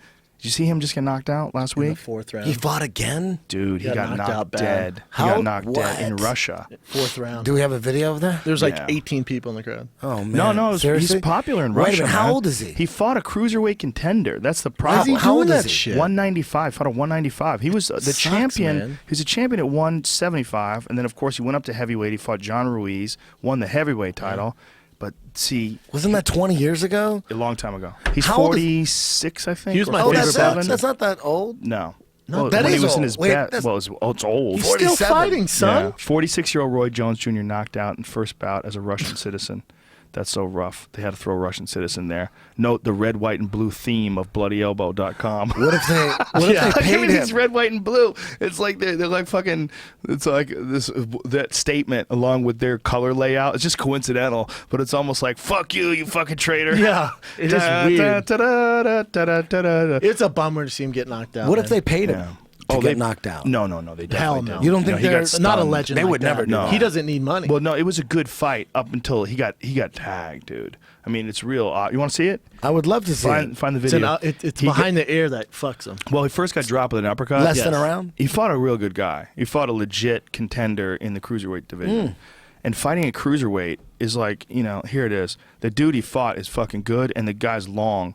And it was a good fight for a while, but like, look at Roy's body. Like, what happened? He's 46. I Fucking know, time happened. I know, but look, Bernard Hopkins is 49, and he doesn't have as wide a waist as Roy does. That doesn't look like a man who's in shape. Wow. He just doesn't look in good He shape. looks like an HBO commentator trying to fight a Yeah. fucking monster. I mean, he's still very smart, but this does not look good to me. Like, he doesn't look like he's in the best shape. Like, being 49 doesn't keep him from losing body fat, Yeah. or 46. It doesn't help. It doesn't help, but how come Bernard looks so much gooder? Bernard's so much a gooder? freak. Did I just say gooder? You did. I did. I'll take it, I meant though. better, but I wasn't on the wrong Well, syllables. Bernard Look at genetically is a freak. that nasty left hook to the body that dude just threw. Meanwhile, I don't even know the dude's name. It's He like gets Kevin knocked down. McBride. He gets knocked down. He looks at the crowd like, "Nah, I'm good, man." And the homeboy's like, "Nah." Who remembers Kevin McBride? Do you remember Kevin McBride? I don't. He's the guy who retired Mike Tyson. Nobody remembers him. Shit. God dang. Yeah. We don't want to remember him. Well, it's rough. I mean, Tyson quit on a stool against this guy. Yep. So Roy's still trying his same old tricks, like with that leaping left hook. But he's just Well, unhappy. here comes the uppercut. Dude gets him into the corner here. What'd you do? How dare you? Oh, there right it is. there. Yep. Boom. See, now watch when he man. gets the crowd. He still has Damn. the ego. You got to love it. Look at him. He's like, "This dude, it's all good." I don't think he's looking in the crowd. I think he's like seeing 30 He stuck fucking his tongue light out. bulbs. Like, it's all good, He baby. did? Yeah. He stuck his tongue out to the crowd. Did he stick his tongue out, or is he trying to put his mouthpiece back in? Let's No. see. Watch, he's smiling. Look, he's smiling. Oh, yeah, you're right. He stuck his tongue out. Yeah. But he might have been like moving his jaw, too. He might have been like this, like. He's talking to the ref. He said, "I'm fine." and He was went licking back at him. butterflies. But look at this. Yeah, this dude says, Watch "You this. ain't Bink. fine." It's behind the ear that fucks him, Yeah. man. Bing, bing, bing. Look how he mixes his combinations, too. Right. Uppercut, and here's the right hand over the Boom! top. Behind Bam. the ear. Dink. It's so hard to watch, It's man. a bummer, man. It's hard to watch him get felled like that. It's like watching your cat get beat up. And then the guy does the cross thing to make sure he doesn't die. And he's like groaning and moving around while he's on his back. Super fucked up. I don't like looking at his legs. Like, look at his legs. Those are like soft, mushy legs. You know what I'm saying? Like, when I think of a guy like Roy Jones Jr., I think of like sinewy, fast twitch muscle fiber. I think of a guy in shape.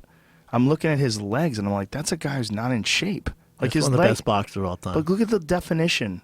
Like, it's all missing. Like, look at his body. But like, a lot of boxers, like George Foreman. George Foreman, when he fought Muhammad Ali, was fucking jacked. Right. And then he got super fat. The difference is George Foreman was a heavyweight. And a heavyweight who gets fat is not giving up any weight. You know, I mean, George He's still losing was muscle, putting on 300 fat. pounds. Yeah. But he was enormous. Even when he was fat, Big he had boy. enormous muscles. Big boy. What I'm looking at here is like a guy who looks like he's out of shape. He just doesn't look at all like he's in shape. He looks like he's an analyst for HBO that jumped in there with a killer. It's exactly what's going on. You know what it is? Look at this fucking uppercut. Look at this. The look in this guy's face, too. He's looking to murder. Look at this. Oh, my God. That right hand that put him away is terrifying. Show that one more time. God damn. The way that looks in slow motion. Look at this. Look at him, just a killer. Look at look at his eyes, and he just uncorks the perfect right hand to the side of Roy's head and watches him drop. It's the same story that plays itself out time and time and time again. That's fighters, though, right? They go out on their shield, man. Most guys, I mean, they don't become fighters because they don't enjoy this, you know? I know, but it's just so weird to watch. It's so weird to watch it happen to Roy.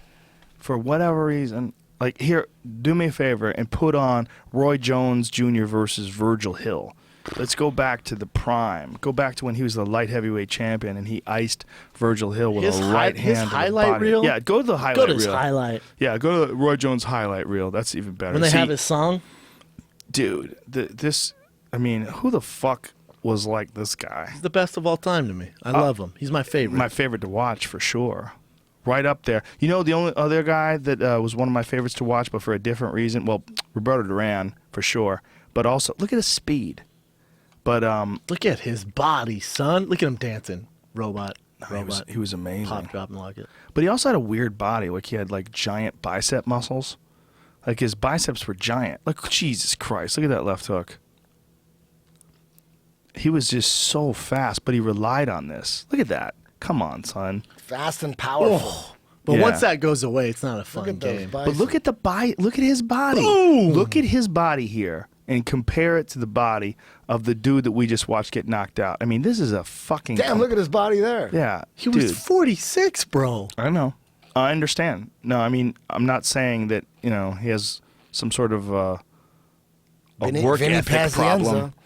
I'm not saying he has a work ethic problem or anything like that. I'm just saying it's just so fucked up to see. There's no way he could train the same at 46. The fight against Vinny Pazienza, they had a round where Vinny didn't land not one punch. It was the only time ever in CompuBox history that the opponent didn't land a punch at all. Dude, he was insane. He would punch you and just be nowhere near you when you wanted to punch him back. He was just on another level, speed and like reflex-wise. Completely different level than anybody ever. What is that white boy doing? It's just so sad to see this guy become the guy that we just watched. Because, I mean, he was a That's what happens, though, right, Joe? If you keep fighting, this happens to everyone, man. Yes, man. I just Who don't doesn't understand. it happen to? I don't understand why. Especially when you're famous as him, you can fight whenever you want. This is like when nobody knew who he was. Dude, he was insane. He was so. I was there for that fight. I was there live for this fight. Really? Yeah. Who's that? I forget the dude's name. He's like this light-skinned black dude. I saw that dude fight somewhere else too. I saw that guy fight live in Mount Vernon, New York, or Mount Vernon or White Plains rather. One of these local boxing events. I saw him fight, and I was like, "Wow, this guy's good." And then I remember years later, you remember Juan Roldan? Oh yeah, man. He fought him. He fought Juan Roldan. Wow, Yeah. I can't remember that. I know. Didn't Hagler fight him? God, Juan Roldan. He's one of those names like Mustafa Hamsho. You got to go, Oh, you know yeah. what? Maybe it was. Who'd you say, Marvin Hagler? Yeah. I might be remembering I think wrong. it was. I think it was, but I don't remember either. I feel like Juan Roldan was from a different era. See if Juan Roldan fought Marvin Hagler. Look at Marvin Hagler's record. Such a monster, man. One of my It's just- favorites. I thought he fought Roy Jones, but I could be wrong. You might be right, though. I think early in Roy Jones' career, Could have Juan been. Roldan was There on it his way is. out. Oh, it's No, that's Marvin Hagler. Hagler. Marvin Hagler. Yeah, I think that was quite a few years earlier. I don't think so, man. Now check Roy Jones Jr. Yeah, Juan Roldan. No, it just keeps showing Ron Roldan versus Hagler and Hearns, different fights. Yeah. He fought Hearns too, huh? Thomas Hearns versus Juan Roldan. Juan Roldan was a tough motherfucker. So was Mustafa Hamsho. There's a lot of tough guys. Boxing's good right now, man. It's great right now. Boxing's phenomenal right now. I saw this, what's his name? Walters versus Sosa. Bullshit decision, though, man. Oh, yeah. That was Did you see before that? Ortiz. Oh, Jennings. my God. Yeah, I mean. Boxing's tough, man. That was a bad decision. It was really bad. Terrible. I was watching. I was like, this doesn't even make sense. How the fuck did that happen? Even Max Kellerman was like, what the fuck are we doing? Where do you fit watching MMA in your schedule? Like, where does it? How do you guys retain all this? You must be watching these fights at least twice, right? Depends on what the fights. Like, obviously, I do it for a living. Yeah. So the UFC, you watch I'm everything watching. twice, right? I watched the Cowboy Dos Anjos fight 3 times. Okay. Yeah, I just wanted to watch it again because I was just so impressed. He's just such a destroyer. Like the way like the combination that he threw when he had Cowboy hurt up against the cage, nasty and tight. Like no wild stupid shit. It was just controlled aggression, just super aggressive, super fast. Most guys you see get all wild because they're trying to finish it. He stayed composed. He beat the fuck And out then of you him. guys Real are on champion. top of boxing too. Well, I watched this last night. I came home Crazy. last night and I I watched don't miss that. a fight, man. Yeah, I record everything. I watched a lot of fights. Yeah. Kickboxing, I'm deep in. That's my favorite shit. My favorite shit is Glory. That's my favorite shit to watch right now. Boxing's my favorite right now. Really? More than MMA? No. Come on. No. UFC's number You're one. scaring me. Like, what the fuck are you guys talking about? MMA is 100% number one. Okay. What I What's mean is number like 2? of other shit. What I should have clarified that. Of Yes. other shit, Glory is my favorite. And to mine's watch. boxing. Okay. Rico Verhoeven. Did you see his last fight? Yes. Good He's a monster. Lord, dude, he's a motherfucker. He's a motherfucker, dude. And for guys like stand up, you like only watching like get mad when UFC fights go to the ground. You're an idiot watch if you get Glory, mad. but Yeah. watch that, man. Those fucking fights are barn burners. They are good. To me, there's just so many matches to make in boxing. There's so It's true. much good shit. Yeah. How about Terrence Crawford? Watch that dude. Yeah, man. Good Lord, he's Amazing. good. God damn, that dude's good. Woo! Really good. He's such a good adjuster too. He adjusts in fights and switches stances really well from orthodox to southpaw. You see his last fight? Yeah. As soon as he realized he switched southpaw and caught that dude with a right hook, he's like, "Oh, we're gonna be fighting like this from now on, sir." Yeah, man. And just beat the fuck out of the dude. In It was like a Nebraska. close fight in the beginning of the first round until he found the rhythm and then figured it out. And they said, "Oh, I'll just switch stances up on this." They motherfucker." thought he was going to get a mega fight next against Floyd or something. They're all scared It of didn't him. happen. Nobody wants that. No one wants to fight him. Fuck that. Nobody knows who he is outside of Nebraska. Everybody in Nebraska knows who he is. A lot of hardcore boxing fans know who he is. Yes. But like the average Joe on the street, the average person, they You're know not who selling Floyd that Mayweather fight. is. They know who Pacquiao is. That's the next fight. I guarantee Again? you. I guarantee you. I'm going to make a prediction. This is my prediction. In April, they're going to fight again. I saw pictures of Manny Pacquiao. He's back to training again. Manny Pacquiao suspect. on his Instagram page today is hitting pads. So he had a shoulder surgery. They probably shot him up with the same shit they shot me up with. He probably healed 50% quicker. Boom. They fucking stem cell. I know a lot of dudes are doing that now. Ever since I got my stem cell shots and I started talking to them about You it. swear by it, A huh? bunch of other people started talking to me about stem cells too. Yeah. Look at Manny Pacquiao. Shoulder surgery a few months ago. He's full blast looks power like Charles punching Manson. on pads. Full blast power punching on pads now, man. Come on. You're supposed to wait like a year. Probably juiced.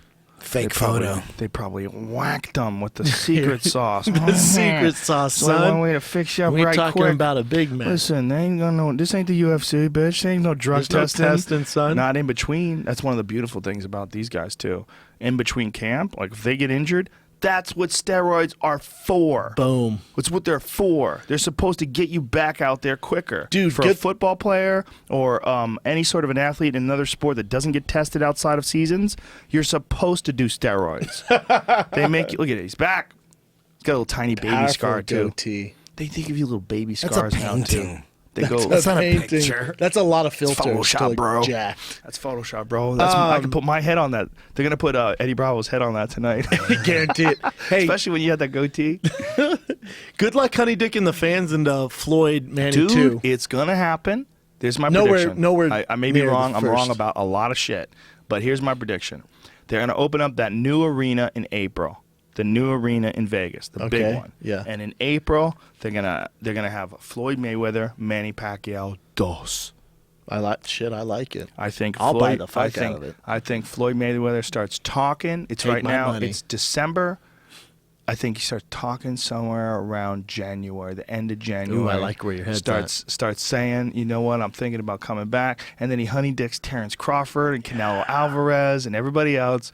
Honey dicks out because Canelo Alvarez looked good. He looked good against Miguel Cotto. He looked good. He looked good. Yeah. I thought he looked real good. Cotto's a motherfucker, dude. He's a crafty He's older. dude.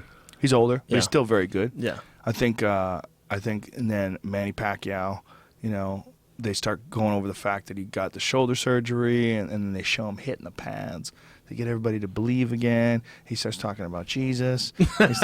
He is balls deep in Jesus. Yeah, he starts doing the cross thing, and everybody's like, "We're back in. We're back in." He didn't have a chance the first time. Take the my problem money. is, the first time he was injured. I'm that guy. Yeah. I'm that guy. They can get me. I watch one countdown show. I am in. Take my $100. You know what I like? I like the ones with Max Kellerman when they sit him across the table and they make them talk to each other. Face-offs. Those are my favorite. And Max Kellerman says, like, he said that you are this. Like, he said you have no chin. How do you respond to that? Yeah, it's and great. then it's usually some dude speaking Spanish. And This motherfucker. and they say it in Spanish. And they're the other both guys sitting to like translate. AC Slater with the Yeah. chair backwards, Yeah. staring at each other. It's Yeah. sick. Those are great. They're I the love best. those. Those are fun, man. The UFC needs to do something like that. Phew. Well, that's the thing we were talking about, like Nate Diaz and Connor. I think Eddie's got the best idea. No, Do it it's a either joke. through You can't market that. prison glass with a phone. Eddie Bravo's got it right. No. Prison glass with a phone or through a Ladies cage. and gentlemen, Joey Hostin. No, you got. But the you problem got with three giant dudes in between them. It's not good enough. It looks What if badass. Nate No, Diaz might still sucker punch him. That's Yeah. gonna hype the fight up even more. No, Look at but you DC can't John have Jones. that. Why are you against That- this, Yeah, but- Brendan? Why are you against this? Why are you You know- against? Well, What about a do you cage? like How better? about just a cage? No, What do you like better? It's Do you too like, animals. I kind of like your prison glass even better than the You can't sell They'd be that. like they'd be breaking the fucking phone and shit. They'd Yeah. have to have like a bunch of them, maybe a bunch of booze. Yeah, yeah. Or Yeah. the cage. Just put a fence up. Now, let and me just ask let you them this. just Maybe put 'em in grab the cage and like, straitjackets. fuck Do you Put 'em in really straitjackets. believe that Joe Silva told Nate Diaz that Conor McGregor is next, or do you think that Nate Diaz is being real smart and talking some shit and getting people all excited Joe Silva's about a smart guy. He knows damn well he doesn't have the power to make that fight. You know damn well. Motherfucker, please. Dana goes, huh?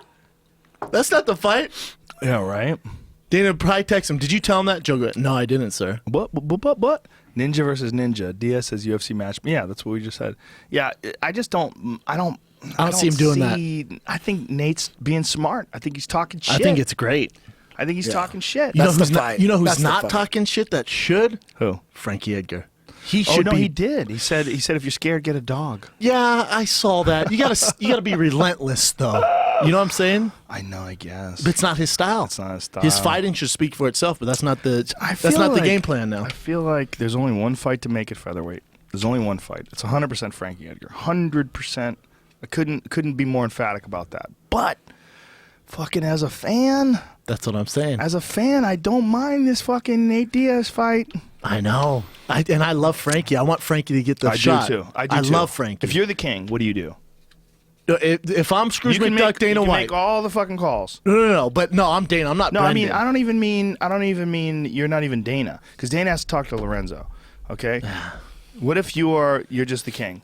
You're the king. What's the call? Oh man, I'm gonna get in trouble here. But if I'm trying to sell the fight, I want as much money possible. It's Diaz Conor Okay. on a world tour. But if I'm do a you do good that? man and I have morals, I Yes. make Frankie Edgar, Conor, and then the winner of that fights Jose. Well, when Jose gets healthy. Here's the question, though. Can they tell Conor who to fight now? Or is Conor so meteoric? Is he so out of control? Is he so off the charts? What if Conor says, I want to be a promoter?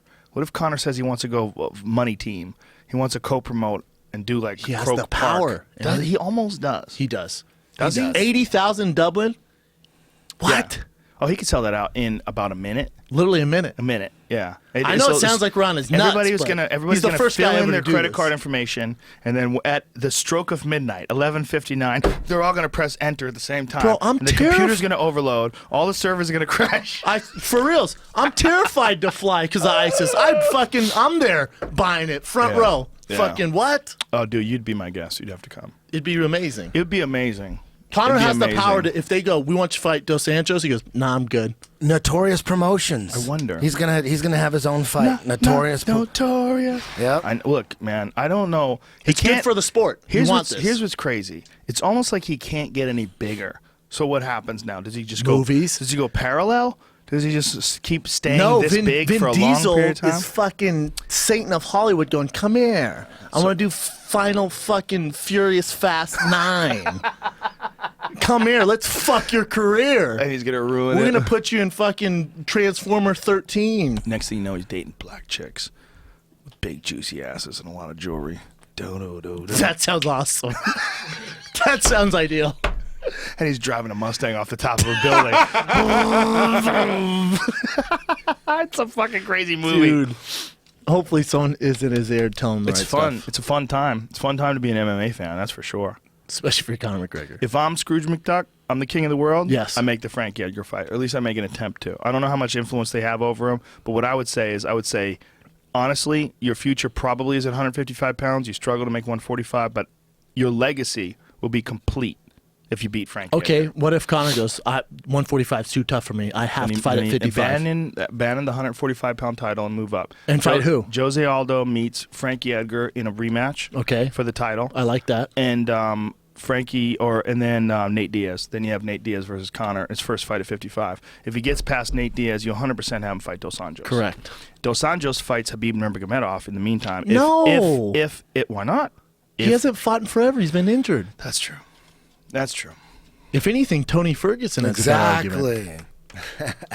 Don't forget about Tony. Tony Ferguson, true. Dos Anjos, that's true. a motherfucker. That's yeah, true, that could right? easily happen. He Easily. can get the Right. Especially after title the shot. Barboza fight. Fuck Right? yeah. That's true. That's true. What about Tony Ferguson versus Cowboy? It's already. They already made it. Look at that. Damn, they are Totally. Photoshop dudes don't fuck around, Hell man. no, that's legit too. They're so Dude, that good was at it. quick. So Did quick. you do that, Jamie? No. Holy He's working shit. on- Fans don't Who fuck did it? around. Give the guy credit, whoever the guy was. See, find who the guy was. Oh, snaps. What's his some name? big ass What's his titties. name say? Just Casual? Just You can't- casual. That You says can't your have mom. the titties on TV, It though. says your mom. Don't let the titties get on TV. Yeah, that's my, This my guy's message board. this guy's awesome. My message board's filled with barbarians. Really? They're animals. Barbarians. But in a good way. Yeah. What was I going to say? Okay, so Tony Ferguson, you have fight Dos Anjos next. Totally agree with that. Yeah. Great fight. Great matchup. But, for the money, though, the real big money fight for Dos Anjos is obviously Conor. But outside of Conor, who's the big money fight? Khabib, we don't even know when Khabib's going to be back, right? God, you can't say So do you have to Pettis. give Khabib a fight against a top guy before he gets a title shot? And if 100% so, he has to fight again. okay, so if so, who do you give him? God, Tony Ferguson, because they're supposed to fight, right? Who's Pettis fighting again? Pettis is fighting someone really Pettis good. is- Eddie Alvarez. Yes. Ooh, that's on the Fox card. Yes. No, the FS1 in Boston. Correct. Wow, Ben Saunders, Patrick Cote. that's right. I'll be there. Oh, you got to be in Boston? Fuck yeah. Powerful Boston. Yep. I get there on Dude, Sunday. that's a motherfucker. That's a weird weekend for me. I'm not there for the weigh-ins. I've got Atlanta, a theater in Atlanta, and then a theater in Tampa, and then I fly into Boston. You know another fight that could sell like hotcakes at 55? Conor and Pettis. If Pettis gets by Alvarez. Boy, that's another blockbuster. There's so many blockbuster fights for him That's at a 55. good fight. That's a good fight for Pettis versus Conor is a good fight as far as like styles and on paper and stuff. I think that's a really good fight. But man, it's a tough sell after Nurmagomedov or after Dos Anjos rather beat up Pettis. Like Pettis has got to get a victory under his belt in order to. That's what I'm fire saying. him I'm up. saying if Pettis So he beats gets, Alvarez, right. Oh, I see. Right. like Yeah, let's say yeah. he gets a head kick KO, Yeah. then it's like, oh shit. Yeah, if he beats him like he beat Lozon or something like that. Or yeah. Cowboy in Japan. Yeah, I mean, look, Pettis, when he loses, usually comes back a way better fighter. And that's what happened when he fought Clay Guida. Clay Guida stuffed him, shut him down. He came back a way better fighter. Pettis is one of my favorite fighters to watch ever. He's spectacular. Fucking ridiculous. Why do they separate the prelims and the main card if it's on the same channel? Just so that people can time it, so that it's like there's 2 different blocks of shows. Okay. So instead of having a 6-hour block of fights, they have 2 3-hour blocks. In this case, it seems like less than that. It seems like 2 hours because it's only 4 fights and 4 fights. First of all, you have Felder versus Crankshaw at the Crankshaw. Was it Crookshaw? Crookshank. The Detroit superstar. That's a motherfucking great fight, son. That's your fight of the night on that card. Well, you know another candidate? Ross Pearson versus Francisco Trinaldo. Yeah, I'm not mad at that fight That's at all. a good fucking fight right there. Cote Sanders. This card's stacked. Ben Saunders. Eddie Bravo student. How dare you? Sorry, You know who's sir. a bad motherfucker too? Tysonov. That dude's a bad motherfucker. Is that Who's he neckbeard? fighting? Yeah. Yeah, he's nasty, man. Dude, Rosa versus... Marabek Tysonov. You seen that guy fight? He's he trains out of Phuket. He's one of those one of them Russians. yeah. Tiger Muay Thai. He's a Tiger Muay Thai guy, I A believe. lot of Pretty Russians, sure. right? Dude, so The many. takeover has begun for So the many. Russians. I think we're out of time. Are we out of time? Dude, that card's a motherfucker.